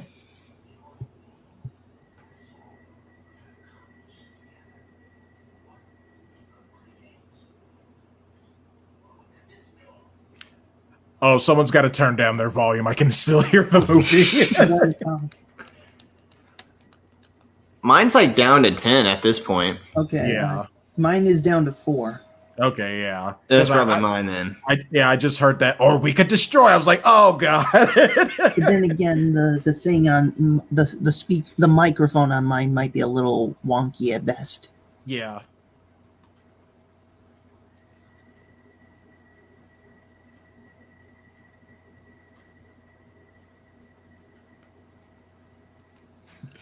God, I was like, how would someone try and get that shot there of Spider-Man climbing up the building? It'd have to be like pointing down. This is MJ at her best.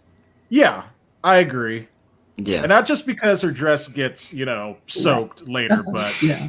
Just the attitude and, yeah. Yeah, could they even show this in like a Marvel movie? No. I mean, it reveals a lot. Believe it or not, in the 90s when James Cameron was in talks of a Spider-Man live-action film, there actually was a scene where Peter and MJ got naked. Doesn't surprise me. I mean, he did that in Titanic, so.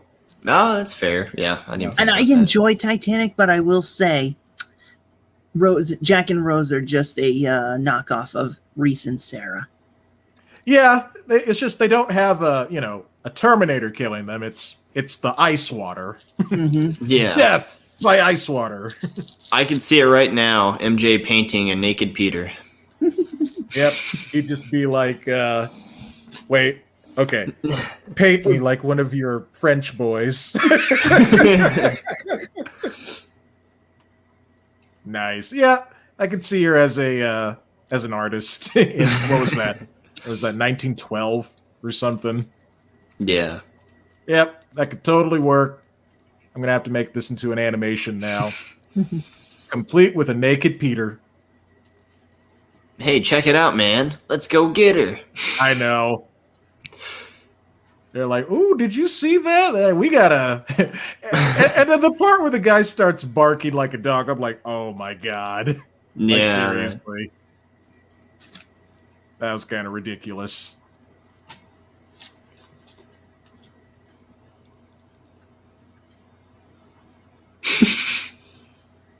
Oh my God. And you would think she would learn some self-defense classes. Maybe she did after this. Yeah. I will say she kind of did something there. Yeah. She tried. She's doing something right now. Okay, yeah. That's she's ogling. She's ogling. Yes. I like how she's having to dodge from the bodies getting thrown right by her. Yeah. That is funny. Yeah, I don't. Yeah, I think Peter was just like, yeah, I'm gonna get these guys out of here, but he didn't see where he was throwing them. Not to mention, he just had his mask off. He's lucky the shadows hit his face. Yeah. Yep. And then here's where MTV created an award just for this scene. Uh-huh. Like, is that where it started? Is that where the best kiss started? Was this? That is basically where it started. Yeah. Wow. And that's another thing too. Is another reason why I like this one more than 2 and 3. This one had more artistic, colorful scenery. Yeah. Yeah. I mean, it has a noir feel to it. This shot. Yeah, it does. I will say, I think this movie probably had the most heart. It was kind of corny. Yeah, but it was needed. But yeah, considering the time and everything that was happening, yeah, I would say that this was a needed distraction, a needed bit of escapism, and it was wildly successful. Apparently, this scene almost killed Toby, or whoever it was doing that, because the rain was getting in their nose. Yeah. And they couldn't breathe. Oh, man. What a way to go. It's like the Joker said, if you gotta go with a smile.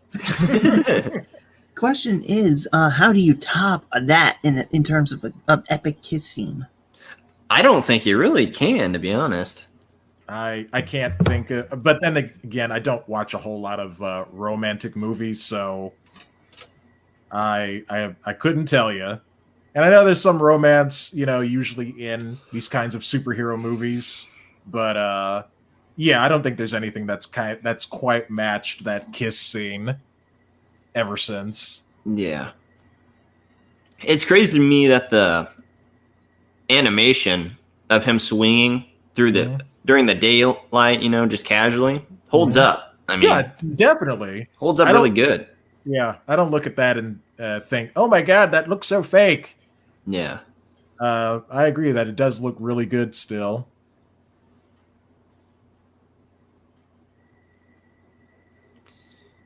That's one of my complaints with the MCU is the whole freaking, even standing shots are all digital.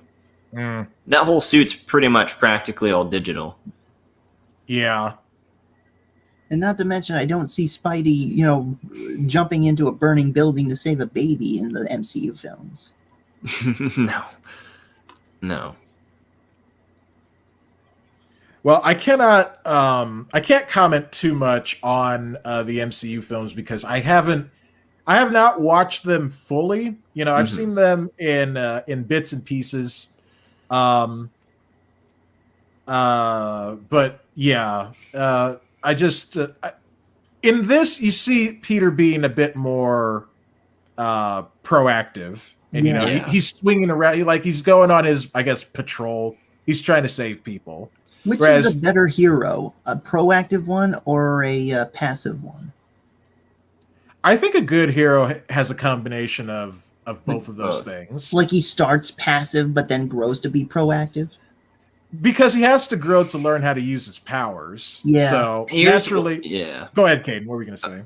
I was just going to say the difference between the two for me, the two movies, the MCU version and the Tobey Maguire version, is the fact that Tobey Maguire's Spider-Man feels like a hero based off the principles of Ben, Uncle Ben.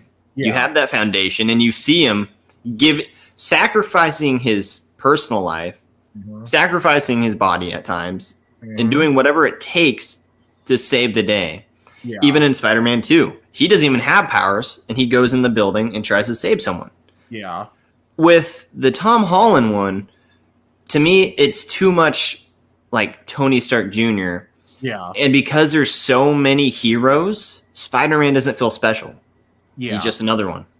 What's interesting is that in Spider-Man 2, when he didn't have his powers, he may have ran into a burning building to save someone, but he was not quick to stop a person from getting beaten down by two muggers.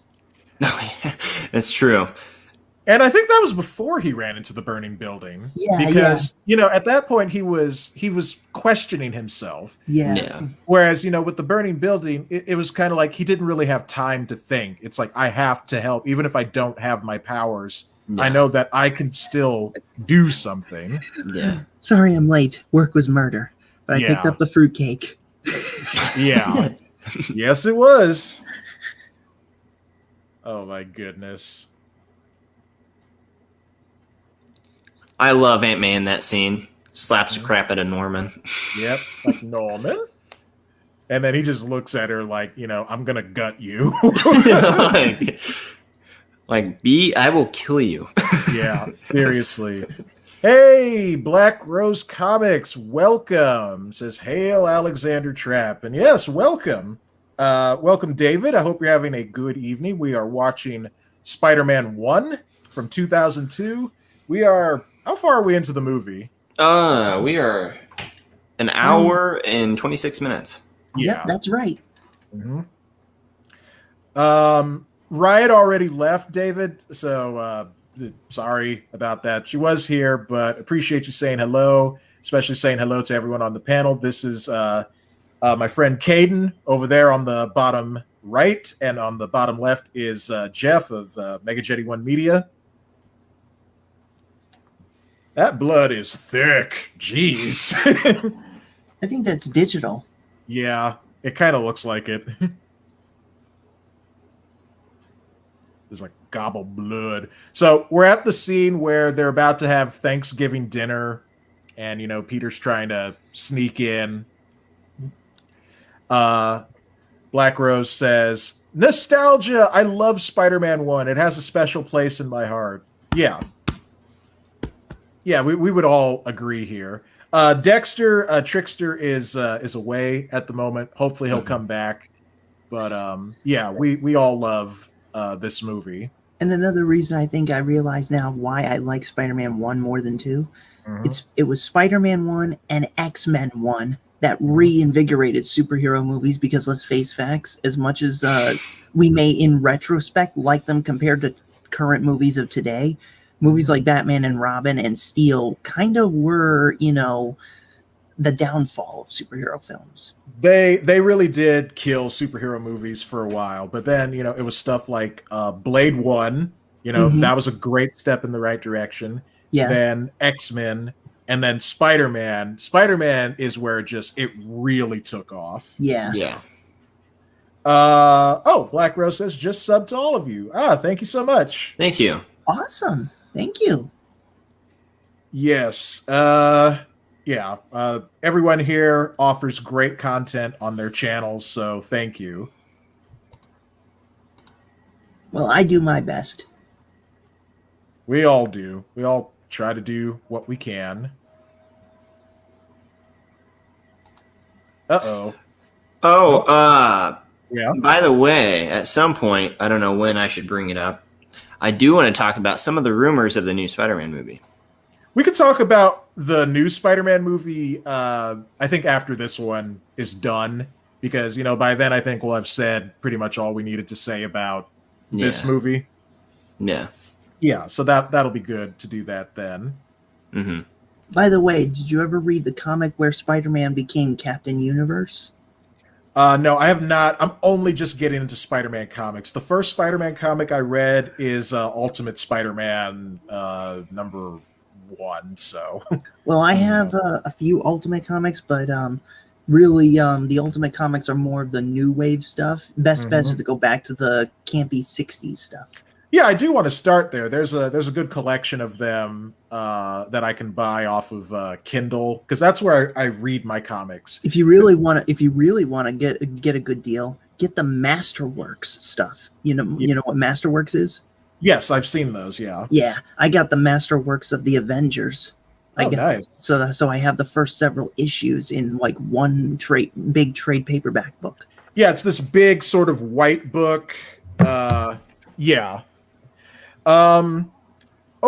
Got a host from Utterly Curious, Stan the Man. Hey, good morning to you over there in Bulgaria. Hope you're having a good morning. It's Friday actually I think it's Friday for you guys as well now. Not quite. Oh yeah, Caden, you're central, right? Jeff, it's already Friday, and it is for Caden. Friday here too. Not Dexter. Oh, jeez, I'm so sorry. Names, they don't work. Alex and I are still stuck in the past. Yep, we're still stuck on Thursday. Stan says, I am here, and the automod is right on spot. All right. David said, I know the oh, poor Aunt May. She's just saying a prayer and she gets bombed. That is so messed up.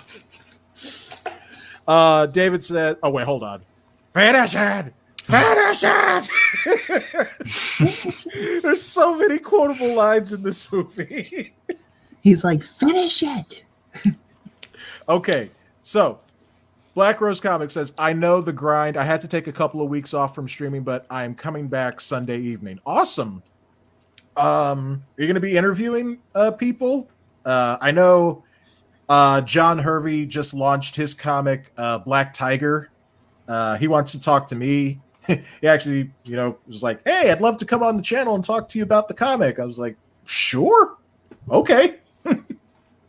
So that'll be fun. Hey there, Utterly Curious. Yes, welcome. Oh, he donated what was that? 50 bits? I think. So it says thank you for the support. So yeah, thank you. I don't have Twitch loaded up. I just have StreamYard at the moment, but I'll keep Twitch on screen.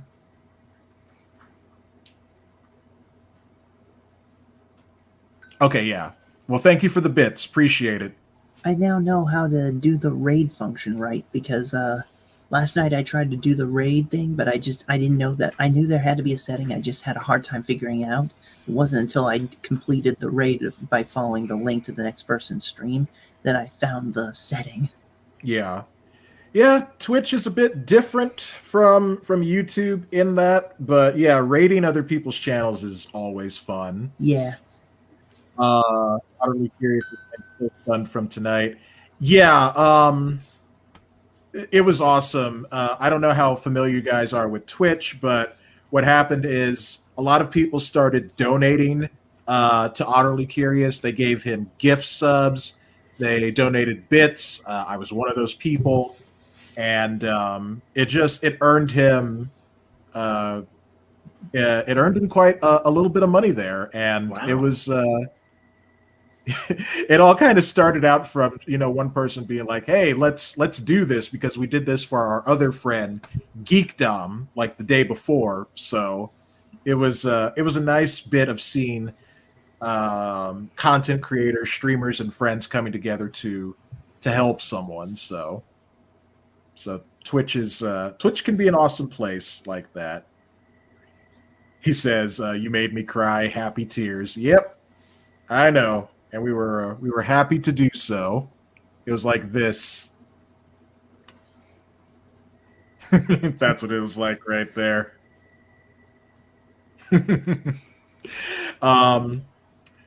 Black Rose says, "Just a hangout stream, really. I don't know who will be free." All right, well, I'll try and make it. And Utterly Curious says, how is everyone doing today? Good. Yep. We're like I said, we're still watching Spider-Man 1. I love this thing here where he gives this speech about how much he tells Spider-Man what Mary Jane means to him, and I was like, dude, that's such a boss move right there. I will say that nothing against Kirsten's. It's hard to remember the first name. Yeah. Miss Dunst's performance. She did great. I like her. She definitely had the visual of MJ. It's just she definitely needed that party girl attitude from the comics.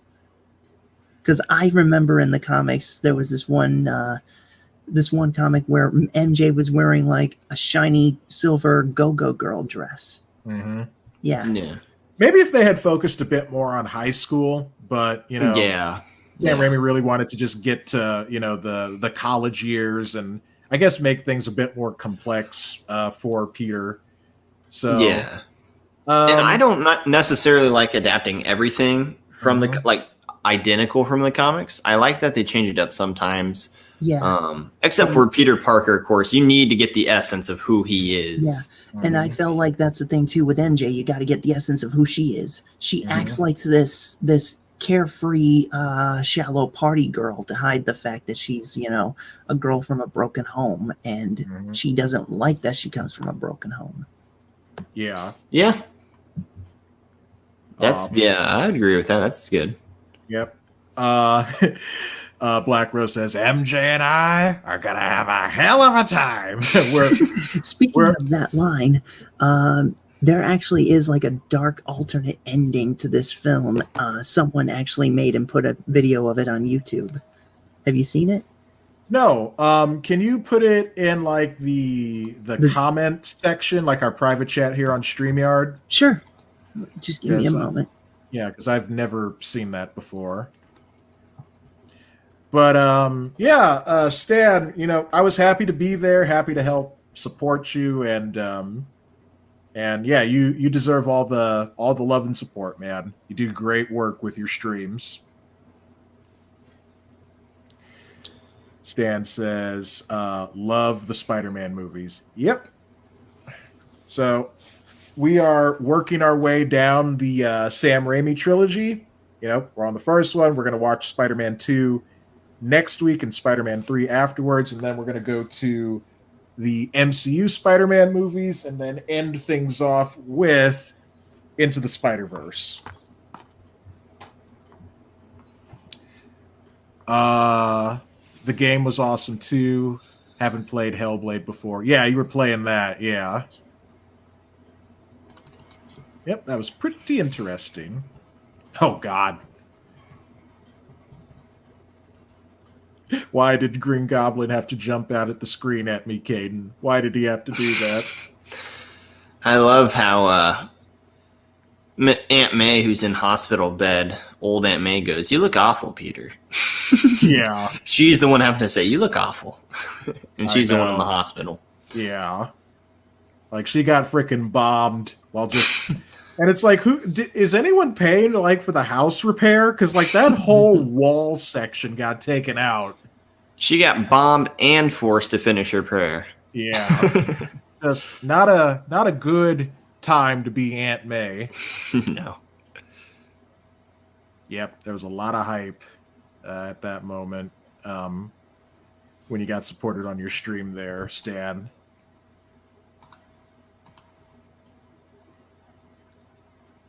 Oh, I'm sorry. I forgot to say thank you, everybody, for all the likes. I know there's not that many people watching on YouTube right now.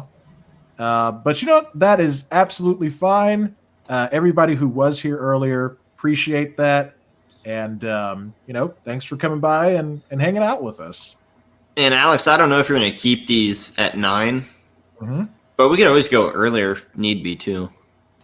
Well, the only reason why I started at 9 was, you know, for Dexter. I thought I thought this would have worked out a bit better for him, but I don't know. We'll have to see.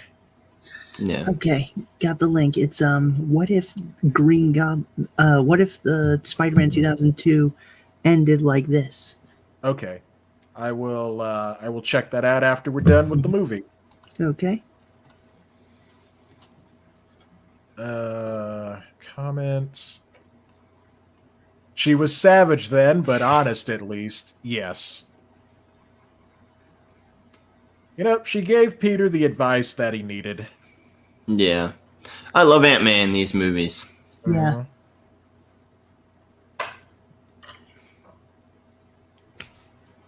By the way, did you guys play and complete the story of Insomniac Spider-Man? Yeah, Caden did. I don't have a PlayStation 4. I was able to play the game briefly on PlayStation Now on the computer, but I have seen the entire story. Okay, good, because I don't want to risk saying anything that could spoil it for you. Yeah, I know what happens to Aunt May in that game.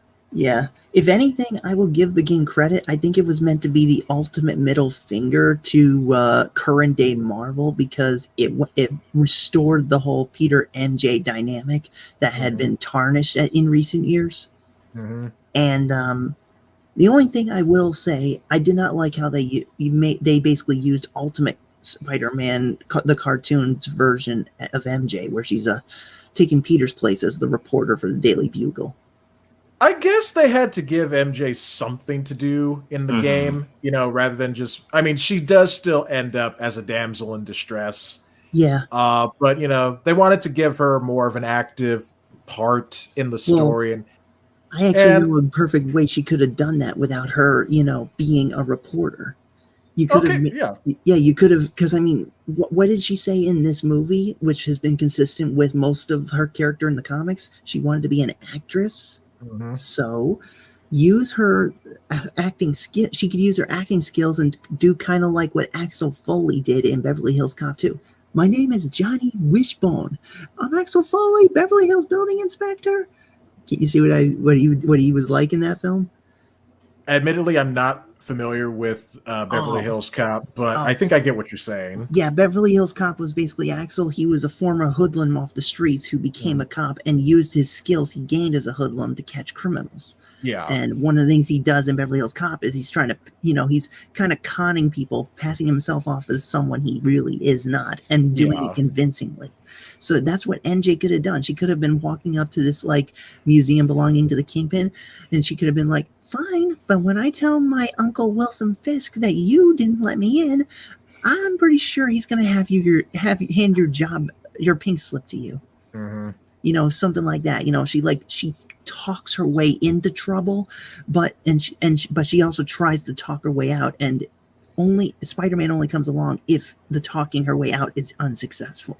Right. I mean, yeah, that is something that they could have done. I don't know. Ultimately, I didn't mind. Also, this is another callback to, the death of Gwen Stacy right here. Yeah. With her getting dropped I off almost the bridge. wonder if they originally were going to do Gwen Stacy, but then they put MJ in it, and that's one of the reasons why MJ in this isn't that shallow party girl, because she's got the attitude that was probably planned for Gwen. Maybe. I don't know about that, but I do know originally they were talking about killing her off. But let me look that up real quick. I remember reading about that. Yeah, sure. Go right ahead. But I don't know. I think people just knew Mary Jane more. I think it's just more of like character recognition. Of course, they could have just put in Gwen Stacy and just, have a character that was unfamiliar be familiar. It's been done before with other characters, but... Well, believe it or not, I actually know something about the original. And I haven't even read the comics, but I have seen some videos from people who have, and I found something interesting about Gwen Stacy most people do not know. Initially, she was written as a bully. Yeah, she was like, she first met Peter's friends / bullies, Flash and Harry. Yeah. And because this was like, I think this was I think it was Ditko or one. I don't remember who was writing at the time. Right. I forget. But basically, Gwen was written to be. She was interested in Peter because she had heard he was intelligent. Mm-hmm. But when he wasn't making time for his friends because superheroing was more important, she was basically in the same area as Harry and Flash, and constantly poking fun of, making fun of, harassing him, bullying him. She was like very extremely needy, and yet she was being a bully. Mm-hmm. Narcissist. Right. And then, granted, when a new writer came along, she was tweaked to be a little bit more likable. But by that point, those who had been following her for at least 2 years, seeing her in this bullying attitude, they kind of didn't like her. And that's one of the reasons why when MJ was created, people gravitated more to her, because she was new and, did not act bully-like. Yeah. Yeah, it makes sense, yeah. Yeah, so as much as I understand why many people love Gwen Stacy, remember, she was originally a bully that nobody liked, and that's why everyone gravitated to MJ. Right. Well, I will have to look a bit more into that. Yeah, I think it was... I can't remember who I saw it was.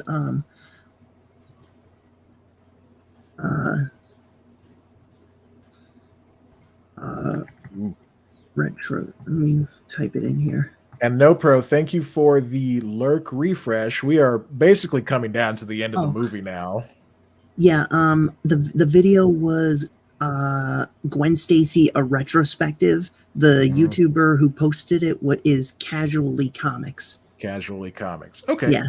Want me to put the link to that as well? Yeah, sure. Go ahead. Okay.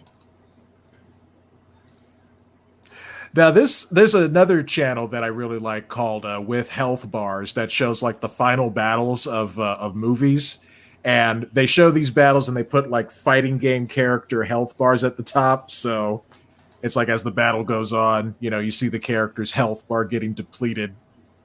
And then it always ends with a finish him from Mortal Kombat because, usually the antagonist dies. Mm-hmm. Okay, I'm back. Oh, great. You made it back in time. We're at the final battle with Spider-Man and Green Goblin. Coolio. As I came back, I see I ran into a problem. What's that? My version of the movie might be corrupted. No, I think what happened is it only plays a certain amount of time and then it stops. So that's why I said download it. Download it as soon as possible. Well, it didn't stop. It just started repeating like a certain 5-second thing in a frame. Oh, boy. I didn't know that happens. That never happened before. Well, next time I tell you to download something. Well, I didn't see the message download until I was done streaming. God. Oh, man. Oh man, oh man. Well, what you could do, I think there's like a YouTube link that shows the final battle of the. Oh snap! We're getting a raid from the remix. Holy smokes! Thank you so much. It's a raid of 2. Thank you, Greg. How are you doing tonight, man? We're watching Spider-Man 1 from 2002. We're at the final battle with Spider-Man and Green Goblin. So welcome. How was your stream? All right, thank you, Jeff. I see the second link there. Yeah. So. By the way, I should let you know the second video, the Gwen Stacy retrospective, it's 22 and a half minutes long. So yeah, I kind of figured a retrospective is not, a short thing. So Greg says, you might find it interesting considering, like I said, Gwen Stacy was originally a bad character, and that's why fans preferred MJ. So yeah. Okay, yeah, I will check that out. Greg says it's too hot here. Lowell had to end early because of the heat. Oh man. But just wanted to show support and love, good sir, and post a bunch of let's go emojis. Well, thank you so much. You are awesome, and I'm happy to have you here. So, yeah, this is the end of Spider-Man 1. Green Goblin is like, Peter, give me your hand. I was like a father to you. Be a son to me now. Sorry, I was supposed to reenact this with my toys. So yeah, we've mostly been commentating and talking geek Spider-Man stuff. Yep. I'm somewhat of a father figure myself. I'm somewhat of a father myself. Don't you just love this face? Don't you? Godspeed, Spider-Man. And then he's like, oh.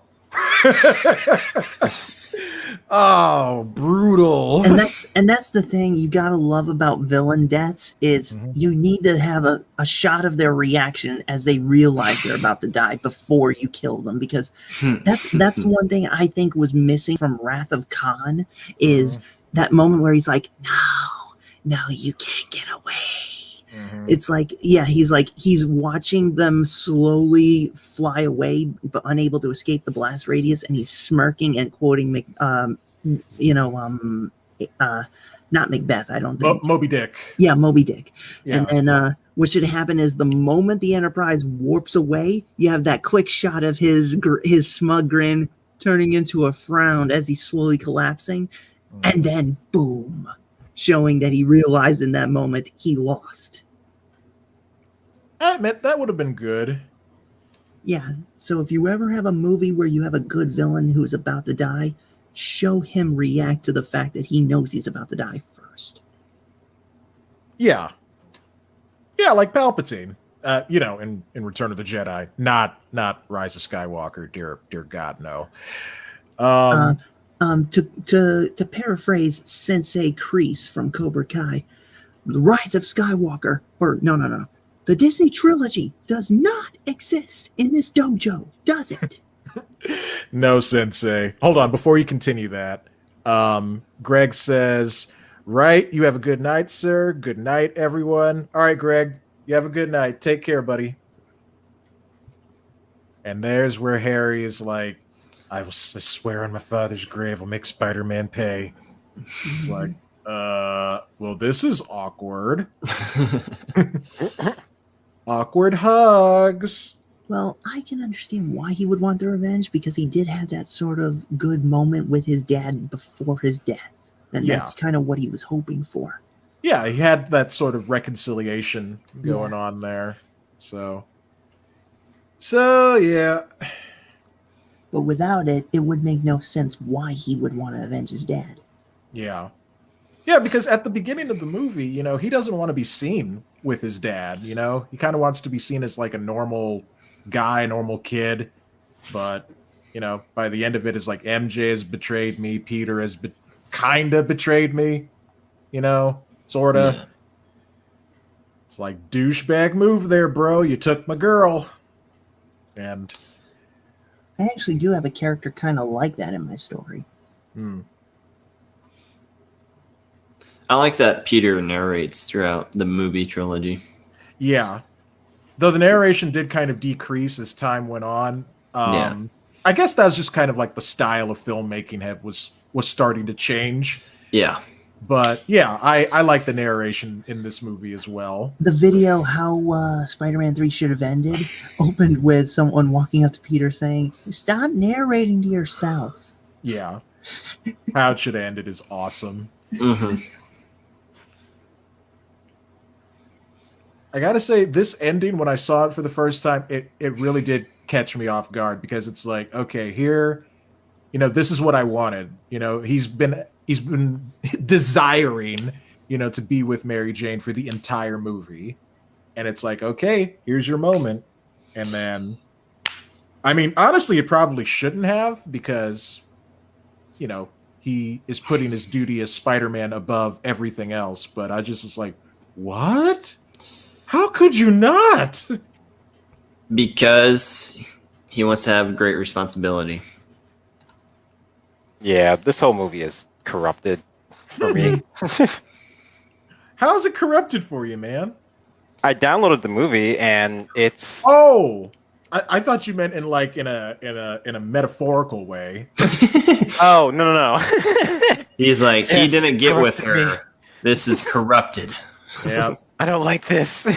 Cancel Dexter. If he doesn't get a girlfriend, he corrupts people. I mean, and unfortunately for you, Dexter, you are still on Twitter.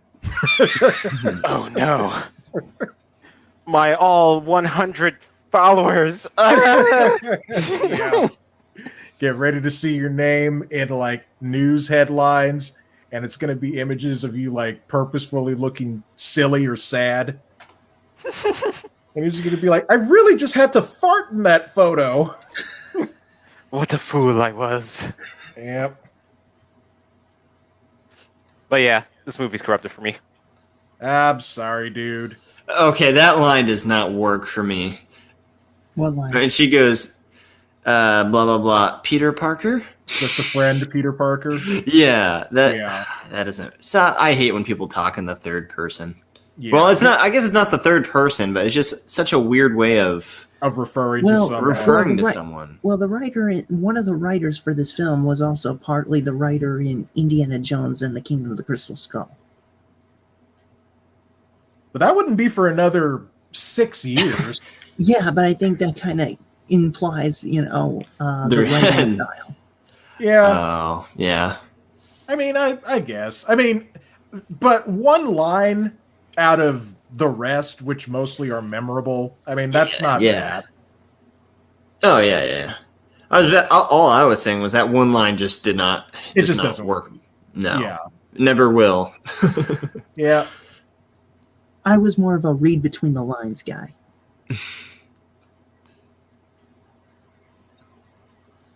That's awesome shot. I like that shot. Yeah. And I like his double web swing there, where he shot webs out of both hands and did the swing. Yeah. In case you didn't know, this movie takes place in America. Uh-huh.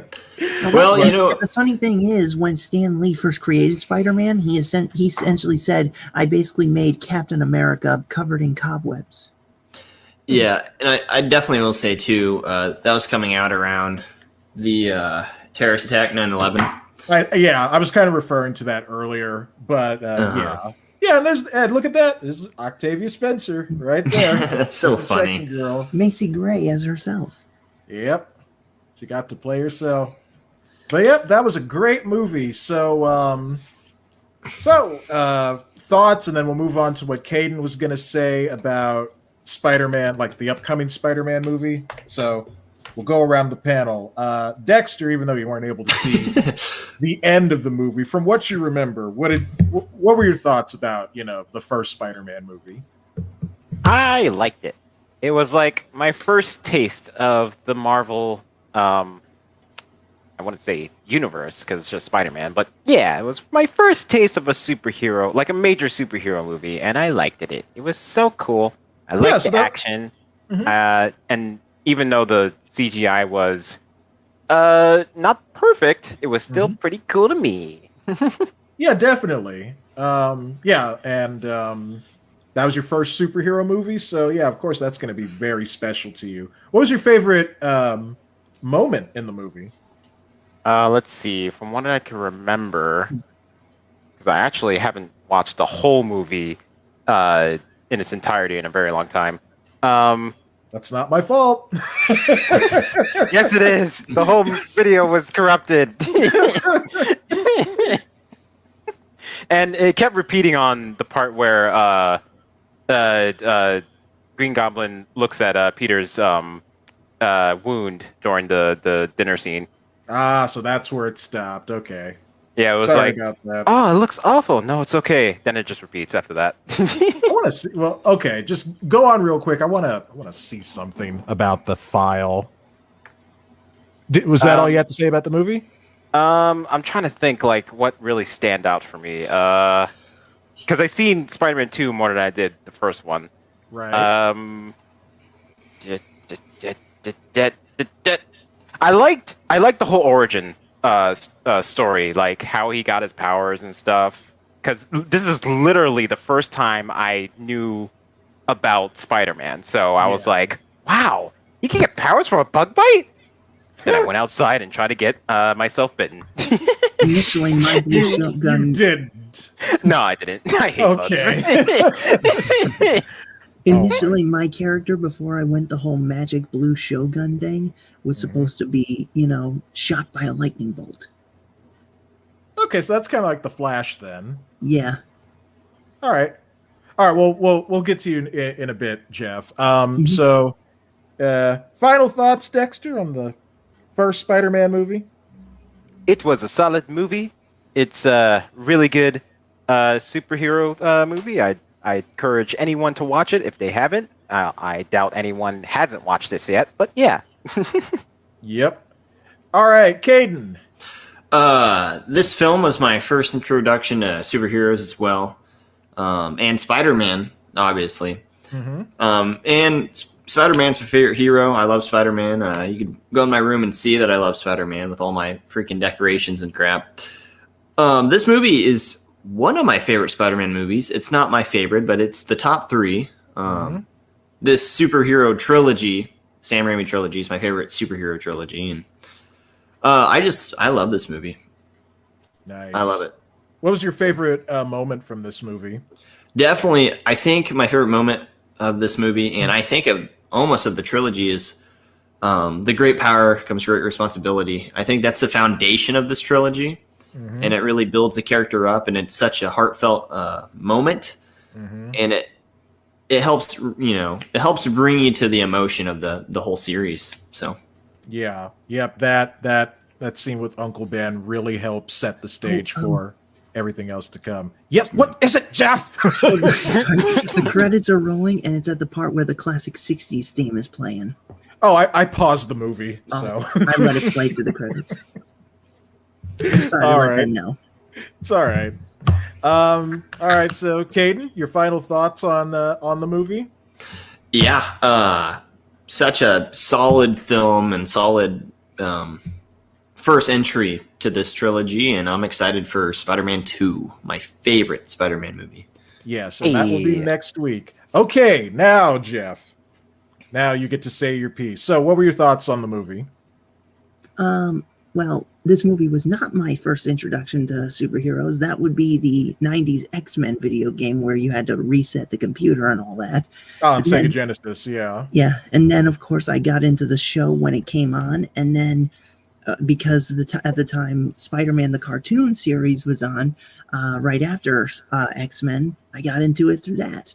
And then when I heard that they were making a movie based on X-Men and Spider-Man later on, I was eager to see both of them. And even though, the X-Men didn't have the colorful costumes like in the cartoon, I still liked it. It was true to the source material to an extent. And, okay, but this movie specifically. Yeah, and that's what I'm getting to. Basically, when I got to this film, I was like surprised that they actually went full on colors and such. Yes. And because that's the thing. I mean, most people feel like superheroes, they have to be so grounded and realistic that they can't, wear colorful spandex and such. But this movie said, to hell with those people who say that. Mm-hmm. Yeah, the Raimi suit is very memorable. You know, again with the raised webbing over the rest of the suit, it really makes it stand out. Yeah. What was your favorite moment from this movie? One of two, actually. One moment, of course, is the upside down kiss, because not only is it, you know, romantic and titillating, it's also very artistic looking, you know, with the colors and such. Yeah. And then, of course, there is the great power responsibility thing, but it wasn't the great power, great responsibility line. It was the one that came right before that one, where just because you can beat someone up doesn't give you the right to. Yeah. Because I feel like that's the one thing most people don't think of. And with that whole scene is they focus on the great power responsibility, but they forget that one part leading up to it. Because that's an important line too. I agree. And you said you had so that was both of them, the kiss and then the holes. Okay. Yeah. All right. And your final thoughts on the movie? In terms of action, I would rate this 10 webs out of 10. In terms of story, 10 VHS, actually no, 10 DVDs discs out of 10. Nice. And in terms of sex appeal, I'd rate this 1 saxophone out of 10. A saxophone. All right, I don't quite understand your system of measurement there for sex appeal, but overall, I'd rate the movie an A. All right, so not quite hitting that coveted S rank, but you know, an A nonetheless. Yeah. As for me, this was not my introduction to superheroes. That would be Superman. But still, when this movie came out, a lot of people, I think, rightly compared it to that moment in history that the original Superman movie from the 70s said, "You will believe a man can fly." I think this made people believe that you can believe in a radioactive Spider-Man. The swinging scenes, you know, Spider-Man's power set, the battles, is very memorable. Again, like Caden mentioned, it came at a very important point in history. It was not that long after 9/11 happened that this movie came out, and people needed that sense of heroics. They needed that sense of escapism, which we're not really getting that much in our entertainment these days, unless you go elsewhere. And it was just the right movie at the right time, and that's why it was so wildly popular and successful. And I was glad that I could be there, to be in the movie theater to see it when it was brand new.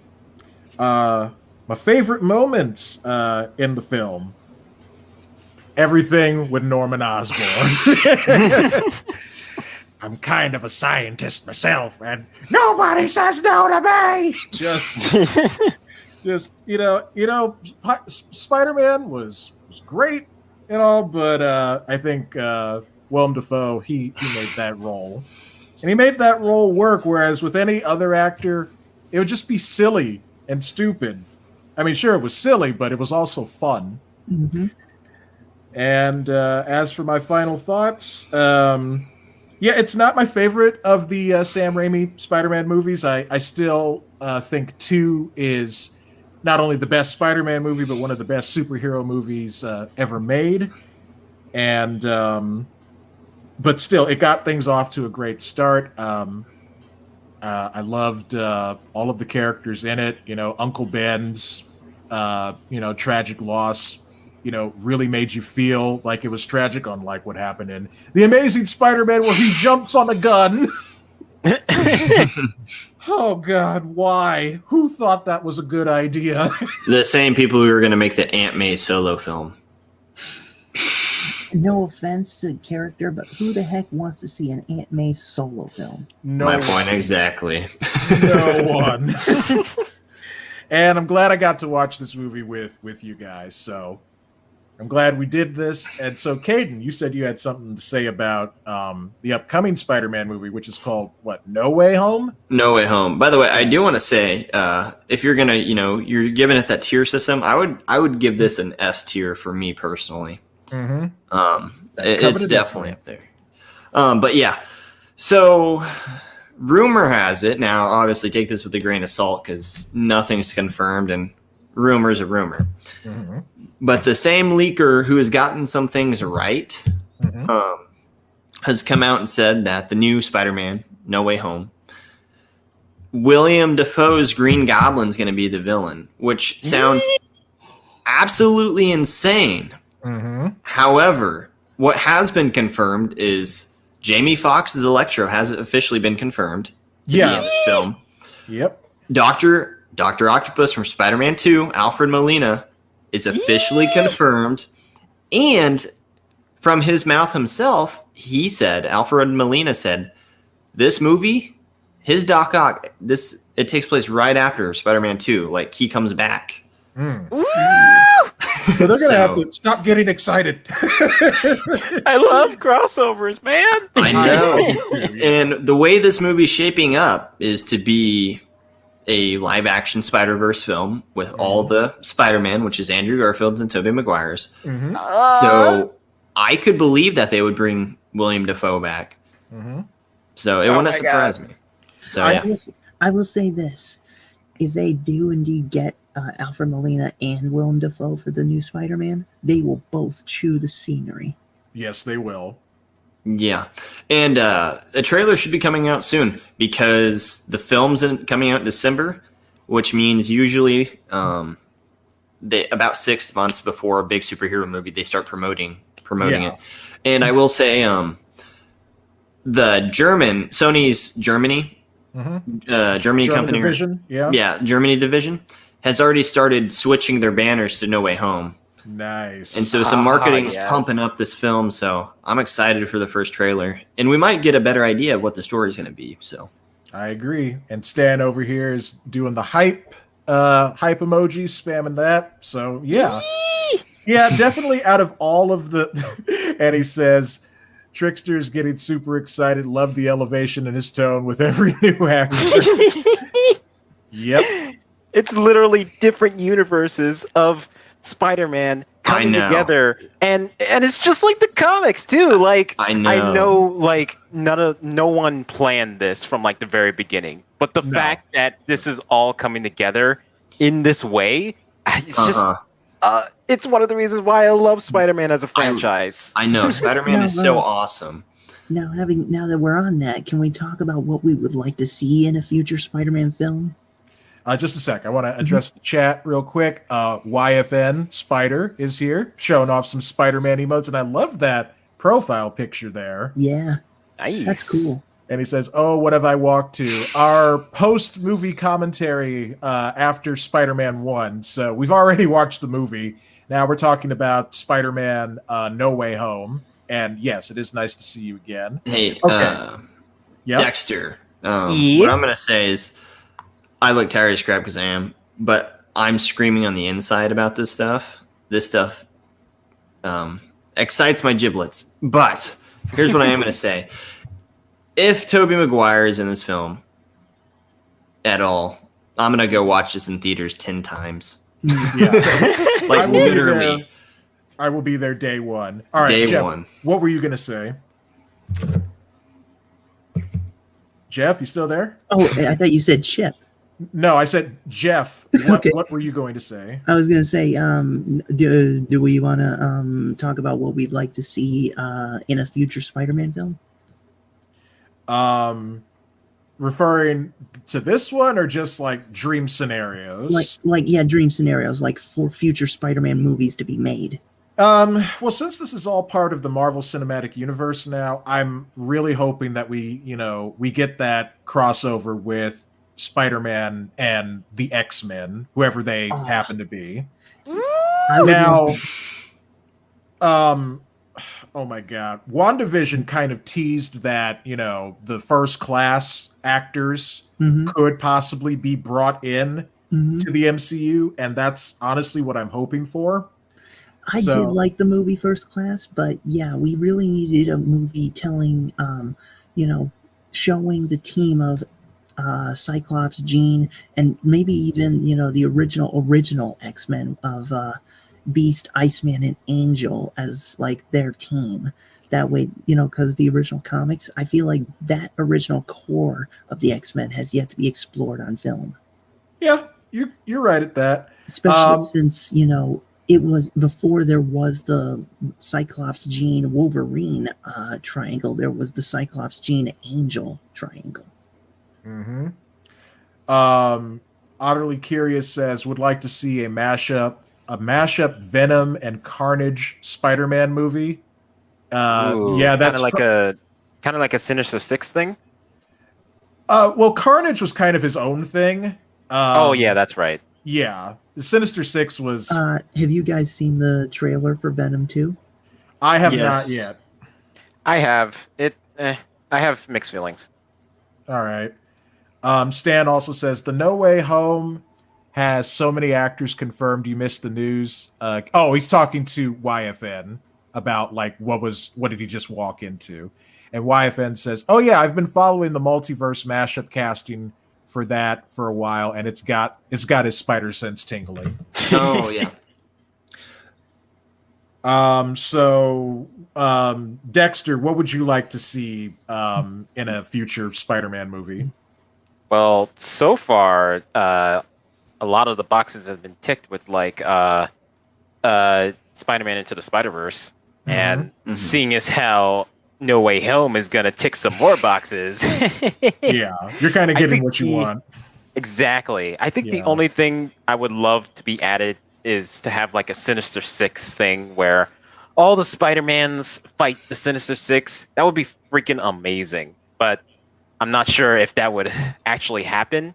Because I also want Venom to be back in fighting Spider-Man 2, but Sony is not having it, and I don't know why. Well, Disney is using Spider-Man. Sony is using Venom. If I had a Venom toy, I would flash them up. But there you go. Caden, you kind of were like, yes, I want to see a Sinister Six thing. What else do you want to see? Sexy Dexy and I are on the same freaking page. I would love to see the 3 Spider-Men fighting the Sinister Six. That would be incredible. So good. I have a couple things I'm going to say, but first I will say about that rumor. Mm-hmm. The leaker says that what's going to happen is all 3 Spider-Men at one point are going to be fighting on the Statue of Liberty, the Sinister Six. From the different, because they already have it, if they have Dr. Octopus, Electro, and then they also have Vulture, and then they're going to have the Green Goblin is what he says, and then they're going to have who else are they going to have? I don't know, but the way Mysterio. Oh yeah, Mysterio. I forgot. Yeah, that's part of the leak as well.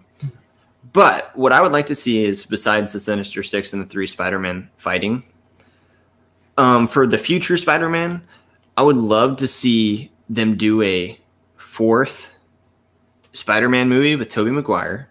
An actual Spider-Man 4. An actual Spider-Man 4, if they can get him back for this one. And I also would love to see a recreation of the Spider-Man meme of them all pointing at each other. Yes. Yes. Yeah. Oh, and Tom Holland mentioning something about the organic webbing. Like that stuff comes out of you? Like that would be awesome. Yeah. Oh, that's gonna be in the trailer, I bet you.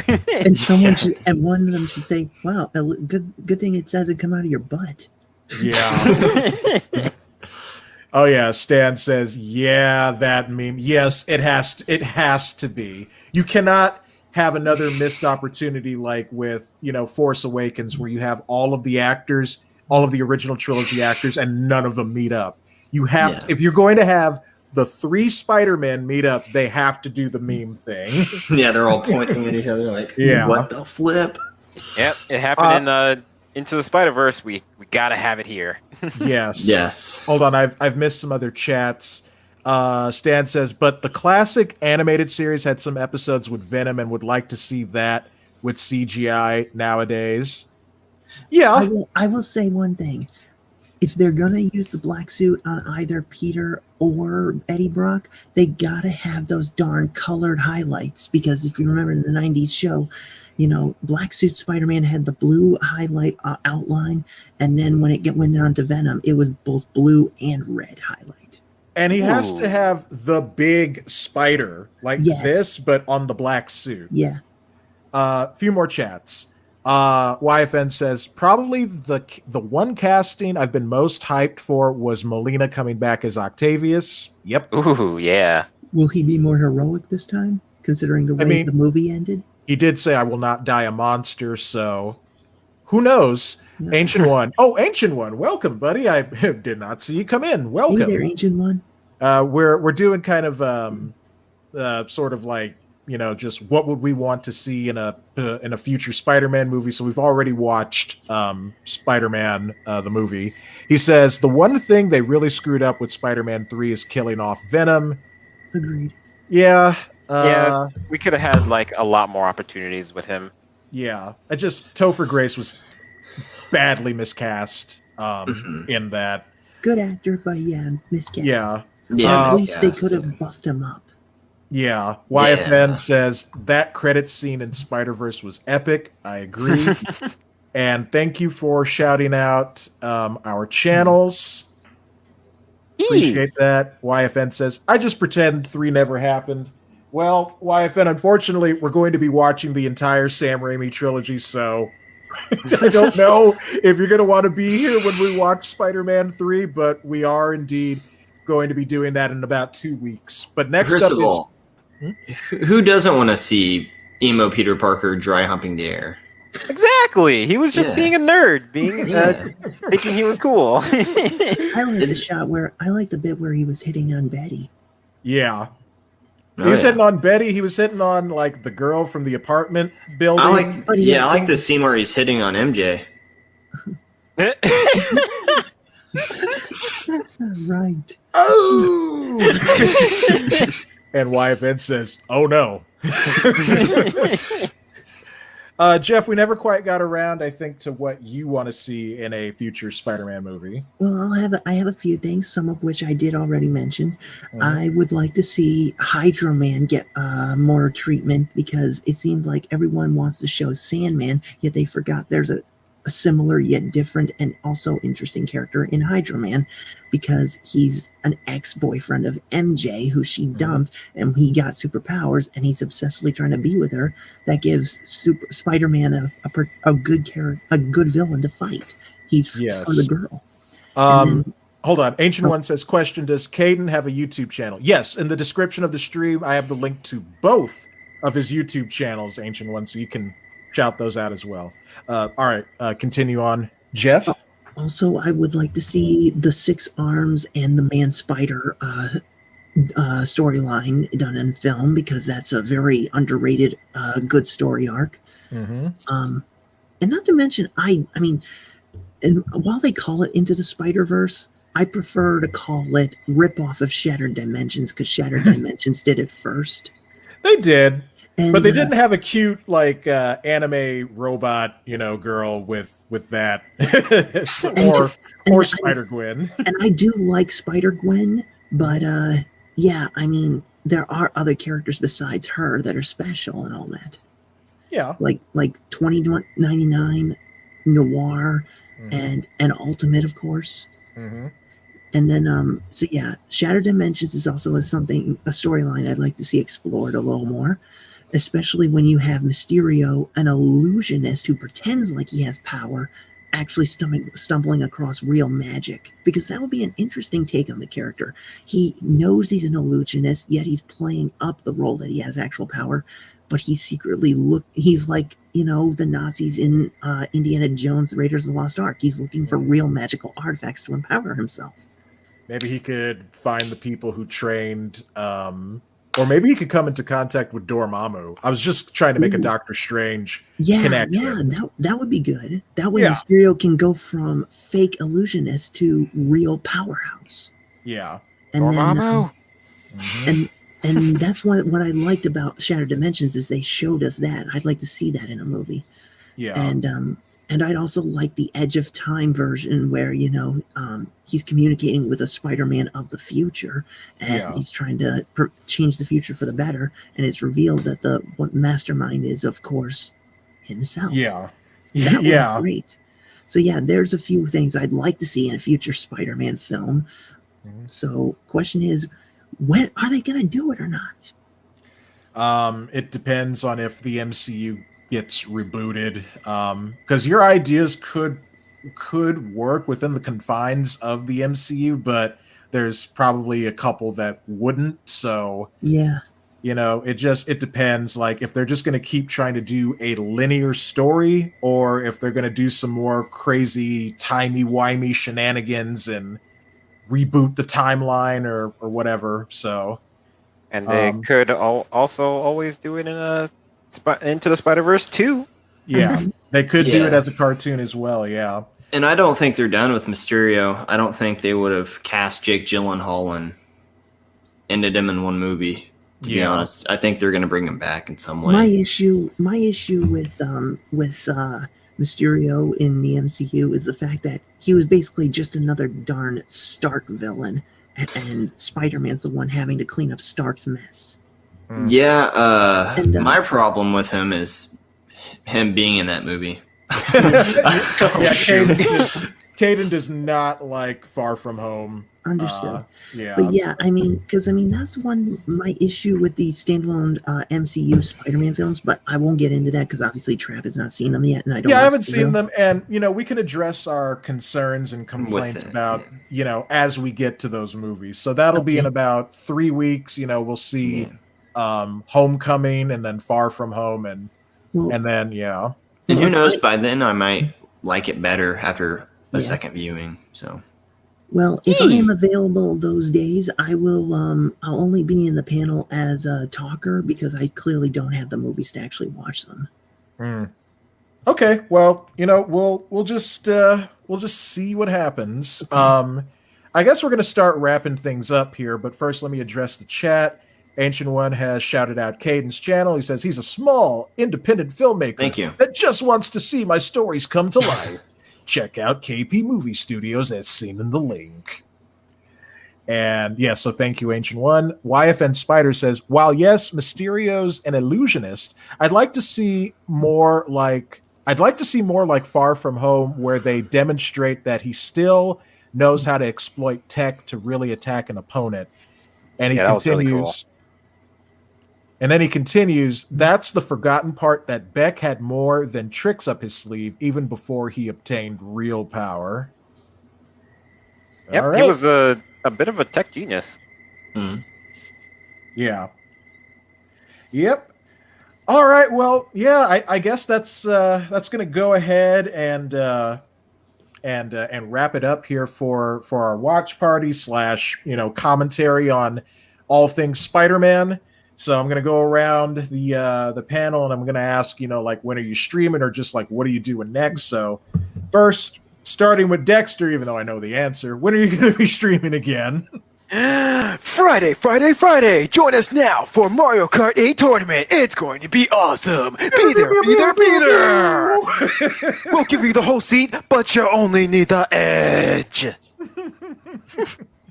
Yes, we're going to be doing streamer kart. With our friends Azalea, maybe Random Bystander will be there. We'll see. And yes, we will be playing Mario Kart starting at what was that? Permission to. Oh, sorry, I should not have read that out loud. Yes, Jeff. Yes, go right ahead. I don't mind. Thank you. Yes. Air horns. So yeah, we're going to be doing that tomorrow, me and Dexter and Azalea, and we'll see who else. Caden, what will you be doing next?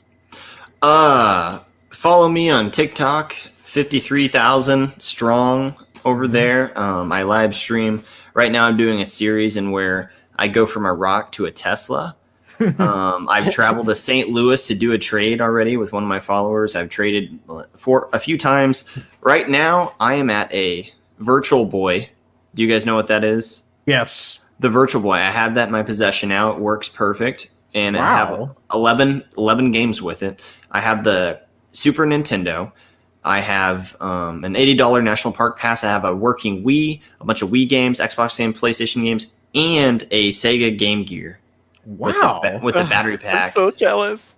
I have all this stuff now, and I'm willing to trade people because I'm trying to work my way up to a Tesla, and then I'm going to give that Tesla to one of my followers. So that's what I'm doing. All right. I'm about to... There we go. I've just posted your link in the chat to your TikTok. And for You're welcome. And for my YouTube viewers, you can click on the description, and you'll find Caden's YouTube channels. So good luck with all the trades and all that stuff you're doing.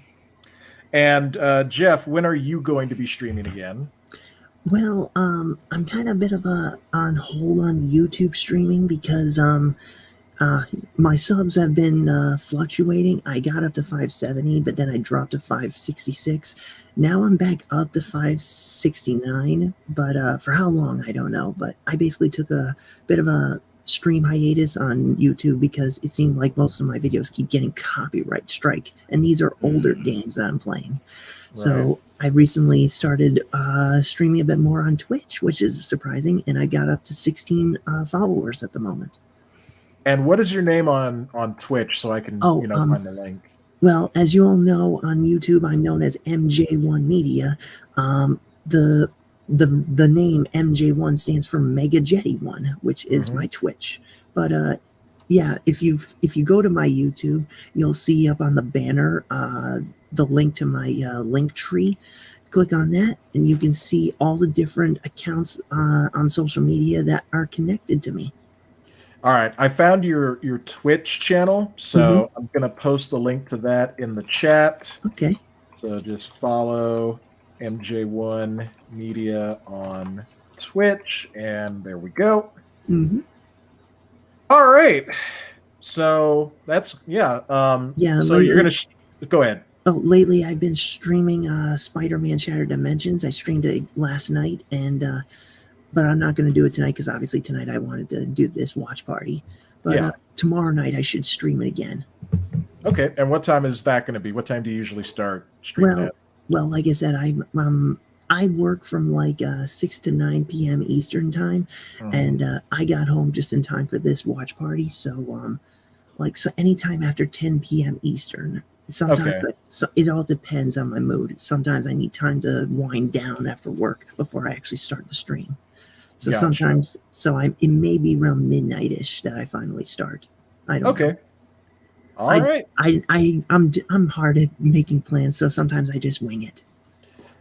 Believe me, it's the same here. You know, I'm like, I'm going to start streaming at this time, and then it's like an hour later. So,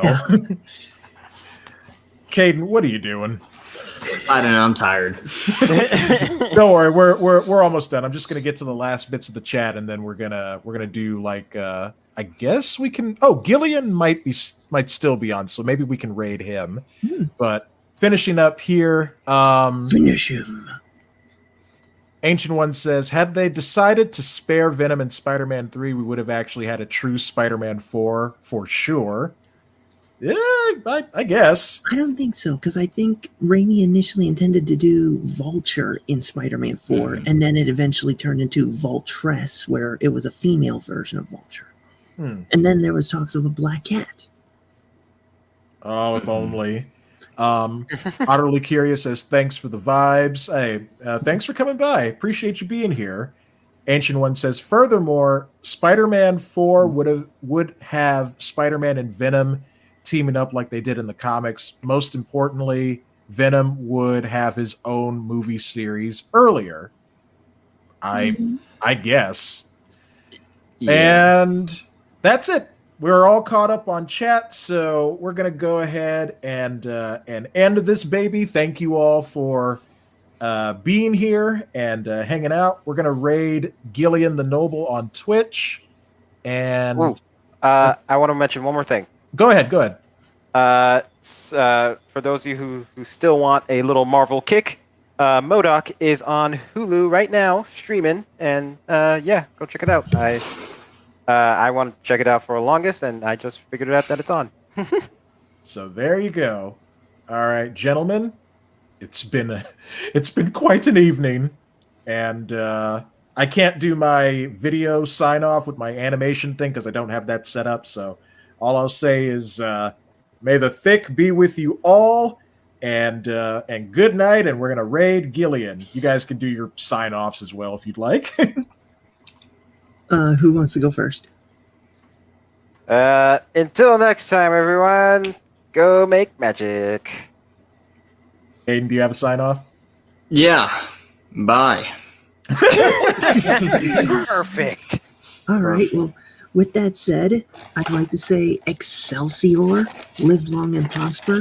May the force be with you always. Cobra Kai never dies. There's no fate for what we make, and you can bet on that. Now make like a tree and get out of here. And so we will. Oh, great. And now I've got like 6 viewers on Twitch. Great. Sorry, you missed everything. Go back and watch the VOD. Good night, everybody. And